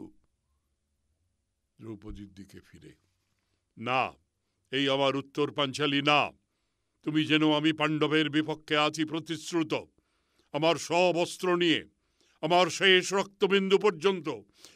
দুর্যোধনের জন্য নয়, কিন্তু যেহেতু তাতেই আমার সার্থকতা। দ্রৌপদী, এত প্রবল তোমার রণলিপ্সা? কর্ণ, মহত্তম সেই যুদ্ধ যা নিঃস্বার্থ, বিশুদ্ধ সেই চেষ্টা যা নিষ্ফল। আজ পাণ্ডবেরা জয়োৎসুক, কৌরবেরা জয়োৎসুক, আকাঙ্ক্ষায় আশঙ্কায় তারা চঞ্চল। পাঞ্চালী, তুমিও তাই। শুধু আমি ইচ্ছাহীন, সংখ্যারহিত, শুধু আমি অনাবিলভাবে প্রস্তুত। তুমি যেন আমি দুর্যোধনের যন্ত্র নই, কেউ মিত্র নেই আমার। কাউকে আমি শত্রু বলেও ভাবি না। আমি স্বাধীন, আমি নিঃসঙ্গ। দ্রৌপদী, দেখছি তোমার কুখ্যাতি মিথ্যা নয়। তুমি দাম্ভিক, তুমি স্বেচ্ছাচারী। কর্ণ, ভাবতে পারিনি দ্রুপদ কন্যা, আমিও তোমার সেবক হতে পারি কোনোদিন, আর তাও বিনা ত্যাগে, বিনা শ্রমে, শুধু নিশ্চেষ্ট থেকে, শুধু দিনযাপন, শুধু প্রাণ ধারণ করে। দ্রৌপদী, যদি তোমার পক্ষে বর্জনীয় হয় নিজের ইষ্ট, লোভনীয় হয় আত্মলাভ, তাহলে আর বাক্য ব্যয় অনর্থক, আমি যাই। কর্ণ, পাঞ্চালী, এই প্রথম তুমি আমাকে কিছু বললে, এই প্রথম কোনো আদেশ করলে আমাকে। আমার দুর্ভাগ্য, আমি তা পালন করতে পারলাম না। তবু আমাকে বলতে দাও। অনেক ভাগ্যে আজ তোমার দেখা পেলাম।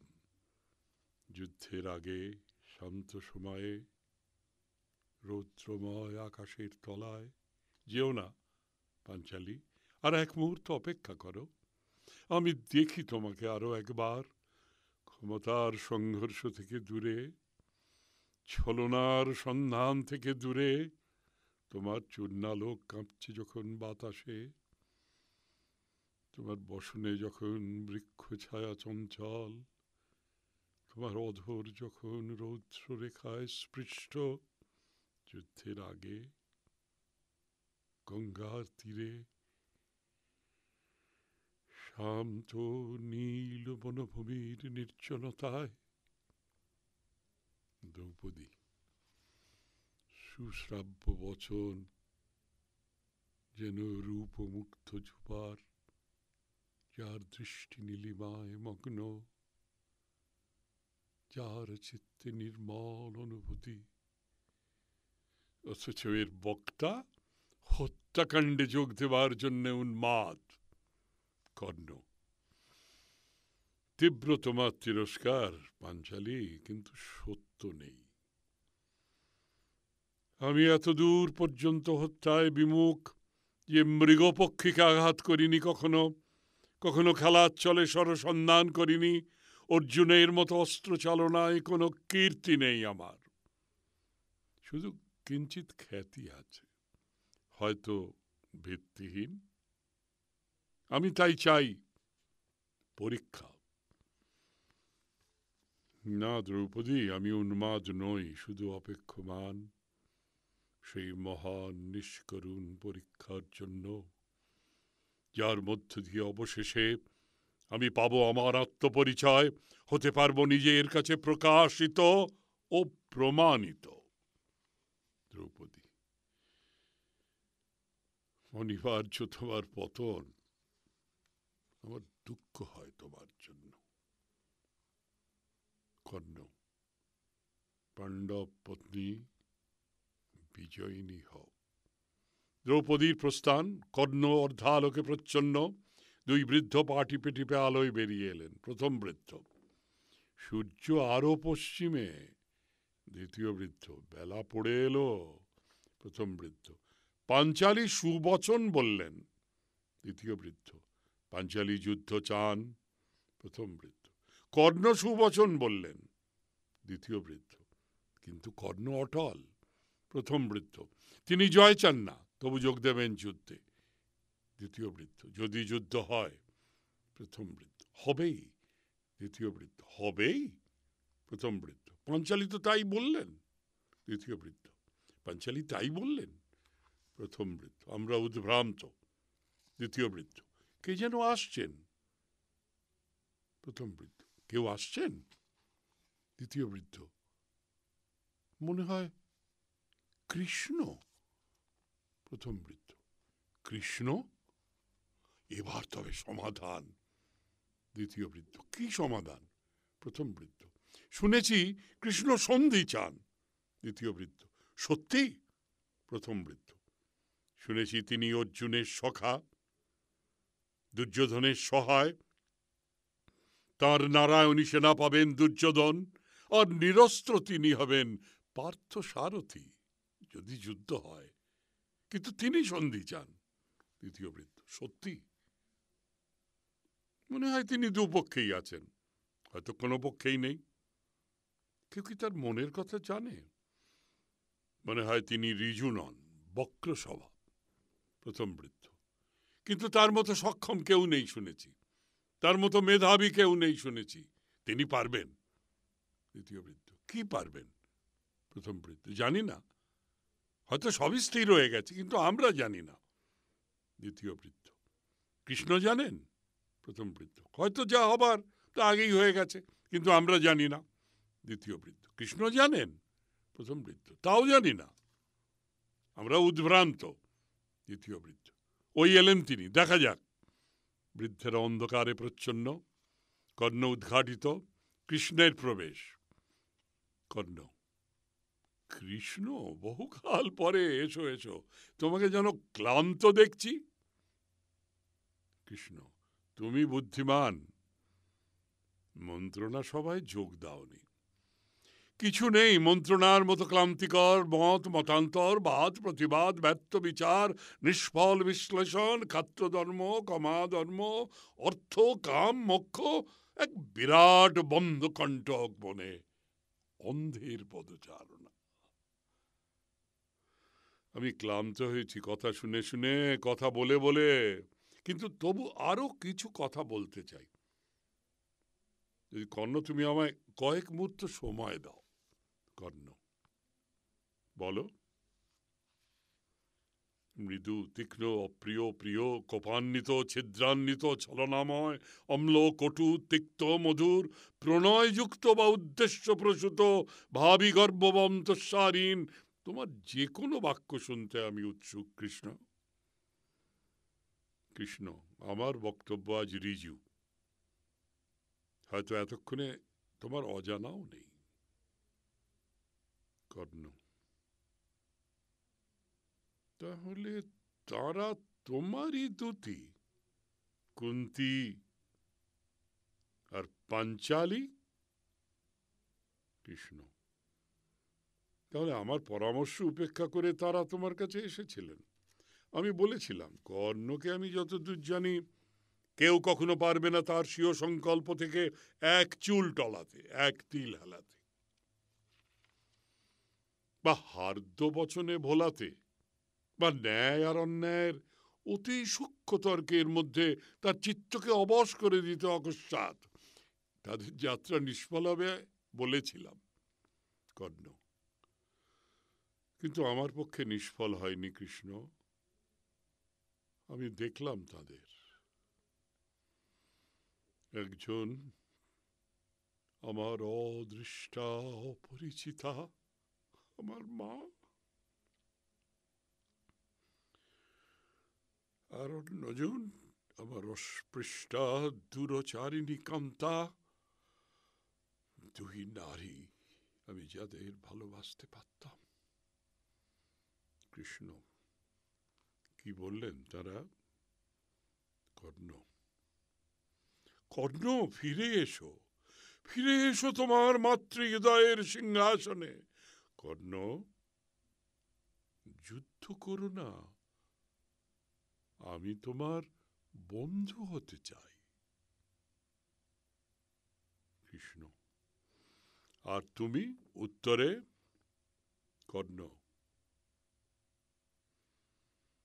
সূর্য ডুবে যান সন্ধ্যায়, প্রত্যুষে তিনি আবার নতুন। কিন্তু আমরা লুপ্ত সময়ে ফিরে যেতে পারি শুধু কল্পনায়, কখনো কোনো অপ্রস্তুত মুহূর্তে। কৃষ্ণ। আমার ধারণা ছিল কুন্তীরা দ্রৌপদীর বুদ্ধি আরো তীক্ষ্ণ। শিশু চায় মাকে, কিন্তু দীর্ঘাকার মহাবায়ু কর্ণের কোন কাজে লাগবেন মাতা? তরুণেরা খোঁজে বান্ধবী, কিন্তু যৌবন জীবনের চেয়েও অনিত্য, এমনকি কর্ণের পক্ষেও, পাঞ্চালীর পক্ষেও। কর্ণ। কিন্তু আমি আমি ফিরে পেয়েছিলাম তারুণ্য তাঁদের দেখে, যেন বালক নবযুবক, মাতৃস্নেহ লিপ্সু, নারীর সঙ্গ কামনায় চঞ্চল। আমি তাদের কাছে কৃতজ্ঞ তারা এসেছিলেন। কৃষ্ণ। তবু তোমার বিচার বুদ্ধি স্থির ছিল নিশ্চয়ই। কর্ণ, কৃষ্ণ, আমার গরল পাত্র মধুর হয়ে উঠল আজ। আমি সতৃষ্ণ। বলো, যুদ্ধের লগ্ন কি স্থির? কৃষ্ণ, আগামীকাল সূর্যোদয়ে আরম্ভ। কর্ণ, আগামীকাল সূর্যোদয়ে? কিন্তু এখনো সূর্যাস্ত হয়নি। এখনো একটি রাত্রি আছে আমার, অন্ধকার নক্ষত্রময় উজ্জ্বল বিশাল এক রাত্রি। যা কিছু ভাবতে চাই তা ভাবার জন্য, যদি দেখতে চাই কোনো অনুপস্থিত মুখশ্রী, শুনতে চাই মনে মনে কণ্ঠস্বর, বলতে চাই কিছু কথা কোনো স্মৃতিকে, তার জন্য এখনো একটি রাত্রি পড়ে আছে। কৃষ্ণ, ক্ষত্রচিত নয় যুদ্ধের পূর্বক্ষণে এই স্মৃতিবিলাস। কর্ণ, কৃষ্ণ, তুমি চেনো আমাকে, শুধু তোমাকেই বলতে পারি, যে অন্য কাউকে বলা যায় না। মাঝে মাঝে এক ভ্রান্তি আসে আমার মনে, এক সুস্বাদু সম্মোহন পতঙ্গের গুঞ্জনের সঙ্গে মিশে, পল্লবের মর্মরের সঙ্গে মিশে। তখন মনে হয় আমিও পারতাম, হয়তো আমিও সুখী হতে পারতাম অন্য কোথাও, যুদ্ধ থেকে, রাজনীতি থেকে দূরে। কৃষ্ণ, আমারও মাঝে মাঝে ইচ্ছে করে যুদ্ধ ছেড়ে, রাজনীতি ছেড়ে রাখাল হয়ে বনে বনে বাঁশি বাজাই। শুনেছি পরজন্মে তাই আমার ভাগ্য লিখন। কর্ণ, ভাবতে ভালো লাগে। বাঁশির সুর, অপরাধহীন সকাল থেকে সন্ধ্যা, দুপুর বেলায় বটের ছায়ায় তন্দ্রা। কিন্তু আমি তো চাই না, আমি চাই না উদ্ভিদের মতো জীবন, আমার সার্থকতায়, চেষ্টায়, সংগ্রামে। কৃষ্ণ, হলধর বলরামের সিদ্ধান্ত, তিনি থাকবেন উদাসীন, রণস্থল থেকে দূরে, কলস্বরা সরস্বতীর তীরে, তার স্থির কেন্দ্রে, তার শান্তির অন্তঃপুরে। কর্ণ, ভাবতে ভালো লাগে বৈরাগ্য, নির্জনতা, দ্বন্দ্বহীন ছন্দবদ্ধ দিন, অন্তরীণ দিনের পর দিন। কিন্তু আমি জানি আমার পথ ভিন্ন, আমি অপ্রিয় দুঃসাধ্যের সাধক। কৃষ্ণ, আমিও বলি, বলরামের দৃষ্টান্ত অন্যদের অনুকরণযোগ্য নয়। তিনি নিষ্ক্রিয় রইবেন বলে কুরুক্ষেত্র কি প্লাবিত হবে না রক্তে? কখনো কোনো রাখালের বাঁশির সুরে কোনো অস্ত্রের গতি কি রুদ্ধ হয়েছে? যার নিবারণ সম্ভব হলো না, তাতে অংশগ্রহণই কর্তব্য। কর্ণ, আমি তোমাকে শ্রদ্ধা জানাই, কেননা সব বুঝেও, সব সত্ত্বেও, কুন্তির আবেদন, পাঞ্চালীর প্ররোচনা সত্ত্বেও তোমার চরিত্র থেকে স্খলিত হওনি। তুমি আছো তোমার নিজস্ব নিয়ে অবিকল। তবু একটা প্রশ্ন আমার, এই আসন্ন যুদ্ধের অর্থ কি তুমি ভেবে দেখেছ? কর্ণ, এই যুদ্ধ আমার বহুকালের প্রতীক্ষিত, প্রত্যাশিত, যে অর্থ দেবে আমাকে, আমার অস্তিত্বকে, আর বিনিময়ে নেবে আমার চরম চেষ্টা, অন্তিম উদ্যম, আমার সব অব্যবহৃত আবেগ। আমি তাই স্বাগত জানাই রক্তবর্ণ ক্ষমাহীন মুক্তিদাতাই দেবতাকে। কৃষ্ণ, তোমার উক্তিতে আমি শুনতে পেলাম সত্যজাত ক্ষত্রিয়ের কণ্ঠস্বর, কিন্তু আমার মনে অন্য এক চিন্তা। কর্ণ, মনে হচ্ছে তুমি উৎসাহিত নও যুদ্ধে, উৎসাহিত নও পাপীরা শাস্তি পাবে বলে, ধর্মের জয় হবে বলে। কৃষ্ণ, চেয়ে দেখো কর্ণ, দৃষ্টিপাত করো চারিদিকে। মঙ্গল মাস অঘ্রাণ, শীত নেই, গ্রীষ্ম নেই, ঋতু প্রসন্ন, সুখ স্পর্শ বায়ু, শস্য পূর্ণ বসুন্ধরা, সোনালী ধানে সোনালী রোদ, বিশ্রান্ত। বৃক্ষ ফলবান, জল সাধু, পশুরা পরিপুষ্ট, ঘরে ঘরে নবান্ন ভোজের আয়োজন। কিন্তু অগ্নিবাণে দগ্ধ হবে শস্য, ভস্মীভূত হবে গ্রাম, সর্পবাণে বিষাক্ত হবে বায়ু, বরুণাস্ত্রে আবিল হবে জল, ব্রহ্মাস্ত্রে গর্ভের শিশু নিহত হবে। কর্ণ, এই কি তোমার অভিপ্রেত? কর্ণ, আমার অভিপ্রেত কিছু নেই, শুধু কর্তব্য আছে। কৃষ্ণ, যুদ্ধ দুই পক্ষে, তার আরতি সর্বজনীন, কিন্তু এক পক্ষ অত্যন্ত বেশি প্রবল হলে তা দীর্ঘায়িত হতে পারে না। সবচেয়ে ভীষণ সেই যুদ্ধ যেখানে দুপক্ষেরই শক্তি প্রায় সমান, যেমন পাণ্ডবেরা আর কর্ণ সমেত কৌরব। কর্ণ চমকে উঠে, অর্থাৎ আমাকে পাণ্ডব পক্ষে যোগ দিতে হবে? কুটিল, কপট, চতুর কৃষ্ণ, তুমিও এই উদ্দেশ্য নিয়ে এসেছ? কৃষ্ণ, আমার উদ্দেশ্য মানুষের কল্যাণ। কর্ণ, তুমি কি দেখছ না, কুরুবংশের এই গৃহ বিবাদ আজ বিস্তীর্ণ হলো পৃথিবীতে। চীন, যবন, বান্নিক রাজ্যের সীমান্ত পর্যন্ত সব নদী যেমন সমুদ্রে মেশে, তেমনি সর্বদেশের সৈন্যদল মিলিত হলো এই ব্রহ্মাবর্তে কুরুক্ষেত্রে। আর তারপর হয়তো মধ্যদেশে হাহাকার, মৎস্যদেশে দুর্ভিক্ষ, সুদূর কম্বোজপুরে রাষ্ট্র বিপ্লব, ছেদিরাজ যুবকহীন, সিন্ধু রাজ্যে সদবা নেই, ভারতবর্ষ বিধ্বস্ত। এই কি তুমি চাও কর্ণ? তুমি দয়াবান, লোকেরা যাকে দাতা বলে জানে? কর্ণ, আমি চাই বা না চাই, কি এসে যায়? এই ধ্বংসের জন্য দায়িত্ব কি আমার? আমি কি কোনো মিত্র খুঁজেছি, সংগ্রহ করেছি সৈন্য সামন্ত? আমি কি তোমার প্রার্থী হয়ে দ্বারকায় গিয়েছিলাম? মন্ত্রণা সভায় আমি ছিলাম না, আমি কোনো সিদ্ধান্ত নিইনি, বা যদি নিয়ে থাকি তো একান্তভাবে আমারই জন্য, অন্য কারো সঙ্গে তার সম্পর্ক নেই।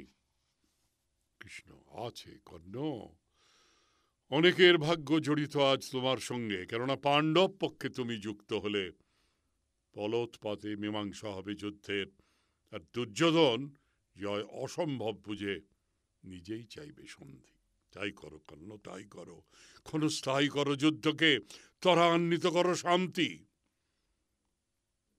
কর্ণ, পারি না কৃষ্ণ, জয়ী পক্ষে যোগ দিতে আমি পারি না। তুমি তো জানো পরাজয় আমার চিরকালের সঙ্গী, আর পরাজয়ের স্বাদ তীব্র। পাণ্ডবেরা বনবাসেও জয়ী, কুন্তী তাদের মাতা, পাণ্ডবেরা নিঃস্ব হয়েও জয়ী, পাঞ্চালী তাদের সাম্রাজ্য। কিন্তু জয়ীরা তাদের প্রাক্তন জয় ভুলে যান, বা লজ্জিত হন তার তুচ্ছতা ভেবে। কালক্রমে পরাজয় কেউ ভোলে না। তিক্ত সেই উন্মাদনা, বিস্মৃতিহীন চিত্তদাহ, তৃপ্তি নেই, এখনো আমার তৃপ্তি নেই। কৃষ্ণ, কর্ণ, আমি জানি তুমি নির্লোভ, তুমি ত্যাগী, পৃথিবীর প্রভুত্ব তুমি ফিরিয়ে দিলে, উপেক্ষা করলে উজ্জ্বল বংশ পরিচয়। আর তাই বলি, কুন্তী তোমার জননী বলে নয়, কোনো জ্ঞাতিত্ববোধের অন্ধ নির্দেশে নয়, কিন্তু মানুষের মঙ্গলের জন্য, নিখিলের দুঃখ লাঘবের জন্য তুমি কি আজ নম্য হতে পারো না? পারো না তোমার স্বরক্ত শাখায় ফিরে যেতে? বলতে পারো না তোমার আত্মাভিমান? কর্ণ, আত্মাভিমান ছাড়া আর কি আছে আমার? কৃষ্ণ, অসংখ্যের দুঃখ বা সুখ তাও বিবেচ্য নয়। কর্ণ, আমি প্রার্থনা করি সুখ, আয়ু, শান্তি অসংখ্যের জন্য। কৃষ্ণ, কিন্তু ইচ্ছুক নও তার সম্পাদনায়। কর্ণ, আমার যুদ্ধ আমার নিজস্ব, আমার ব্যক্তিগত। কৃষ্ণ, কার সঙ্গে, কিসের জন্যে, কোন আকর্ষণে? কর্ণ, আমি চাই অর্জুনের সঙ্গে দ্বন্দ্বযুদ্ধ, আর কিছু নয়। কৃষ্ণ: এখনো চাও? অর্জুনকে ভাই বলে জেনেও? কর্ণ: সব হত্যাই ভ্রাতৃহত্যা। কৃষ্ণ: কিন্তু যেখানে হত হন্তা একই গর্ভের সন্তান, সেখানে রক্তে জাগে না বিদ্রোহ? কর্ণ: বিদ্রোহ না উল্লাস? কেউ জানে না কৃষ্ণ, আমি ছাড়া কেউ জানে না কাকে বলে রক্তের টান, সদর সম্বন্ধ। বহুকাল ধরে অন্ধভাবে, অজ্ঞানভাবে আমি চেয়েছি স্পর্শ করতে, আলিঙ্গনে জড়াতে কুন্তীর স্তনে পুষ্ট, পাঞ্চালীর চুম্বনে উৎফুল্ল অর্জুনকে। কৃষ্ণ: আমি দেখছি তোমার হৃদয় দ্বিখণ্ডিত। এক অংশ চায় ভালোবাসতে, অন্য অংশ শত্রুতায় বদ্ধমূল। কর্ণ: শত্রুতা? কে বলে শত্রুতা? প্রেম কৃষ্ণ, তীব্রতম প্রেম, ঘনিষ্ঠতম ভ্রাতৃত্ব, নিবিড়তম মিলন। ছিন্ন ত্বক, দীর্ণ মাংস, শোণিত স্রাব, শীত কম্পন, মূর্ছা যন্ত্রণা, আনন্দ, হত্যার তুরি আনন্দে মিলন। আমার বন্দি বাসনা মুক্ত, আমার রুদ্ধ আবেগ তৃপ্ত, আমার নিভৃত স্বপ্ন সফল। আর তারপর সমাপ্তি, শান্তি। নির্বাপন হয় অর্জুনের, নয় কর্ণের। কৃষ্ণ: অর্জুনের নয়, কর্ণের। কর্ণ: কে জানে? অর্জুন আর কর্ণ যখন প্রতিদ্বন্দ্বী, কে বলতে পারে ফলাফল? কৃষ্ণ: তুমি কি অর্জুনের সারথিকে বিস্মৃত হলে? কর্ণ: তুমি কি বিস্মৃত হলে তোমার প্রতিজ্ঞা? কখনো অস্ত্র হাতে নেবে না? কৃষ্ণ: আমি যোদ্ধা নই কর্ণ, আমি ঘটক মাত্র। আমি কখনো মেলাই, কখনো ছাড়াই, কিন্তু নিজে থাকি সর্বদা বাইরে। দুই পার্থের দ্বন্দ্বযুদ্ধেও আমার ভূমিকা হবে দর্শকের। কিন্তু যেহেতু আমরা দুজনে বলে বীর্যে সমকক্ষ, সমান দক্ষ অস্ত্র চালনায়, যেহেতু তোমাদের মধ্যে সম্ভব নয় একের হাতে অন্যের পরাভব, আমাকে তাই বিনা স্পর্শে অতি মৃদু হাতে খসিয়ে দিতে হবে গ্রন্থি, এগিয়ে আনতে হবে সমাপন। আমি করব কি জানো? মায়া বলে ডুবিয়ে দেব তোমার রথের চাকা মাটিতে, ভুলিয়ে দেব তোমাকে সেই দিব্যাস্ত্রের নাম যা পরশুরাম তোমাকে দিয়েছিলেন। আর তারপর তুমি যখন রথের চাকা টেনে তোলার চেষ্টায় কর্মাক্ত, উদ্বিগ্ন, ধনুর্বাণহীন, আমি তখন বলবো, অর্জুন দ্বিধা করো না, এই তোমার সুযোগ, সংহার করো শত্রুকে। ক্ষিপ্র হবে অর্জুনের উত্তর, বজ্রতুল্য আঞ্জলিক বাণের আঘাতে তোমার ছিন্ন শির মিলিয়ে যাবে রশ্মির মতো ঊর্ধ্বাকাশে, সূর্যমণ্ডলে। কর্ণ: তুমি এই করবে? কৃষ্ণ: আমার চোখে পলক পড়বে না। কর্ণ: তুমি লজ্জা পাবে না মিথ্যাচারে, প্রতারণায়? আমি তোমাকে অগ্রিম সব জানিয়ে দিলাম, এর নাম মিথ্যাচার? কর্ণ: অর্জুন লজ্জা পাবেন না অন্যায় যুদ্ধে জয়ী হতে? কৃষ্ণ: সব যুদ্ধই অন্যায়, সব হত্যাই ভ্রাতৃহত্যা। কিন্তু তুমি আর অর্জুন সমতুল্য অতুলনীয় দুই বীর, অসম্ভব নয় তোমাদের যুদ্ধে অন্য এক ভীষণতর সমাপ্তি। অকথ্য, প্রায় অকল্পনীয়।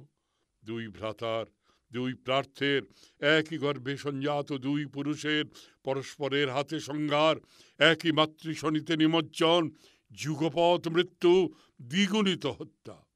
সেই আতঙ্কময় পরিণাম খণ্ডনের জন্য অনিচ্ছা কাটিয়ে প্রতিজ্ঞা সত্ত্বেও আমাকে সংকটকালে হতেই হবে সক্রিয়।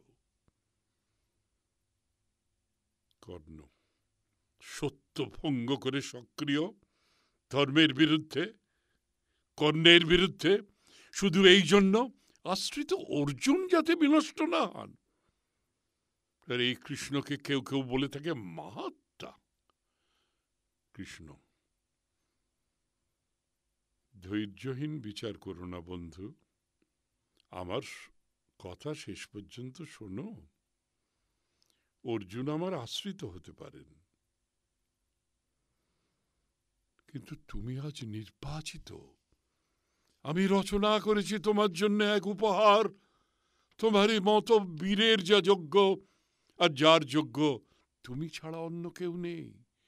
শ্রেষ্ঠ কীর্তি, সর্বশেষ সাফল্য, এক অন্তিম অন্তহীন অভিনন্দন, এক মৃত্যু যাতে আহত হবে সর্বযুগ, এক অমরতা দিনে দিনে উজ্জ্বলতর। কিন্তু তুমি যদি গ্রহণ করতে না চাও তবে বলো। কর্ণ, তুমি কি ভেবে দেখবে আর একবার? কর্ণ, আমি বহু দূর এগিয়ে এসেছি কৃষ্ণ, আর ফিরতে পারি না। কৃষ্ণ, কেউ ফিরতে পারে না। অর্জুন, তুমি, অন্য সব যোদ্ধারা, কেউ না।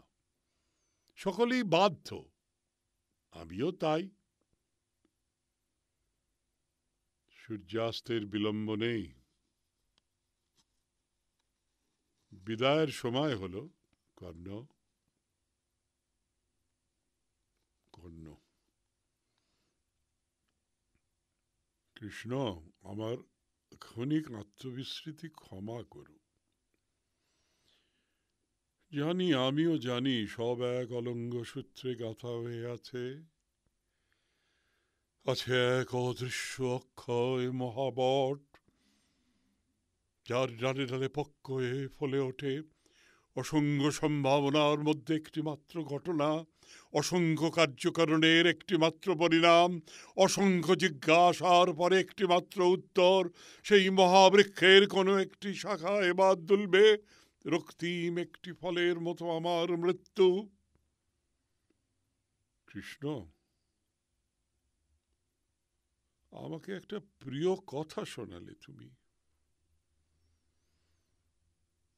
সম্ভব নয় অর্জুনের হাতে আমার পরাভব, আর সেই সঙ্গে এক আশাতীত সম্মান দিলে আমাকে। আমার জন্য তুমিও হবে কুচক্রী, নেপথ্য ছেড়ে নেবে আসবে মঞ্চে, হবে আমার প্রতিদ্বন্দ্বী তুমি অর্জুনের প্রচ্ছদে। আমার জীবনের তুঙ্গতম মুহূর্ত, আমার সব বাসনা তৃপ্তি, আমার সব স্বপ্নের সফলতা,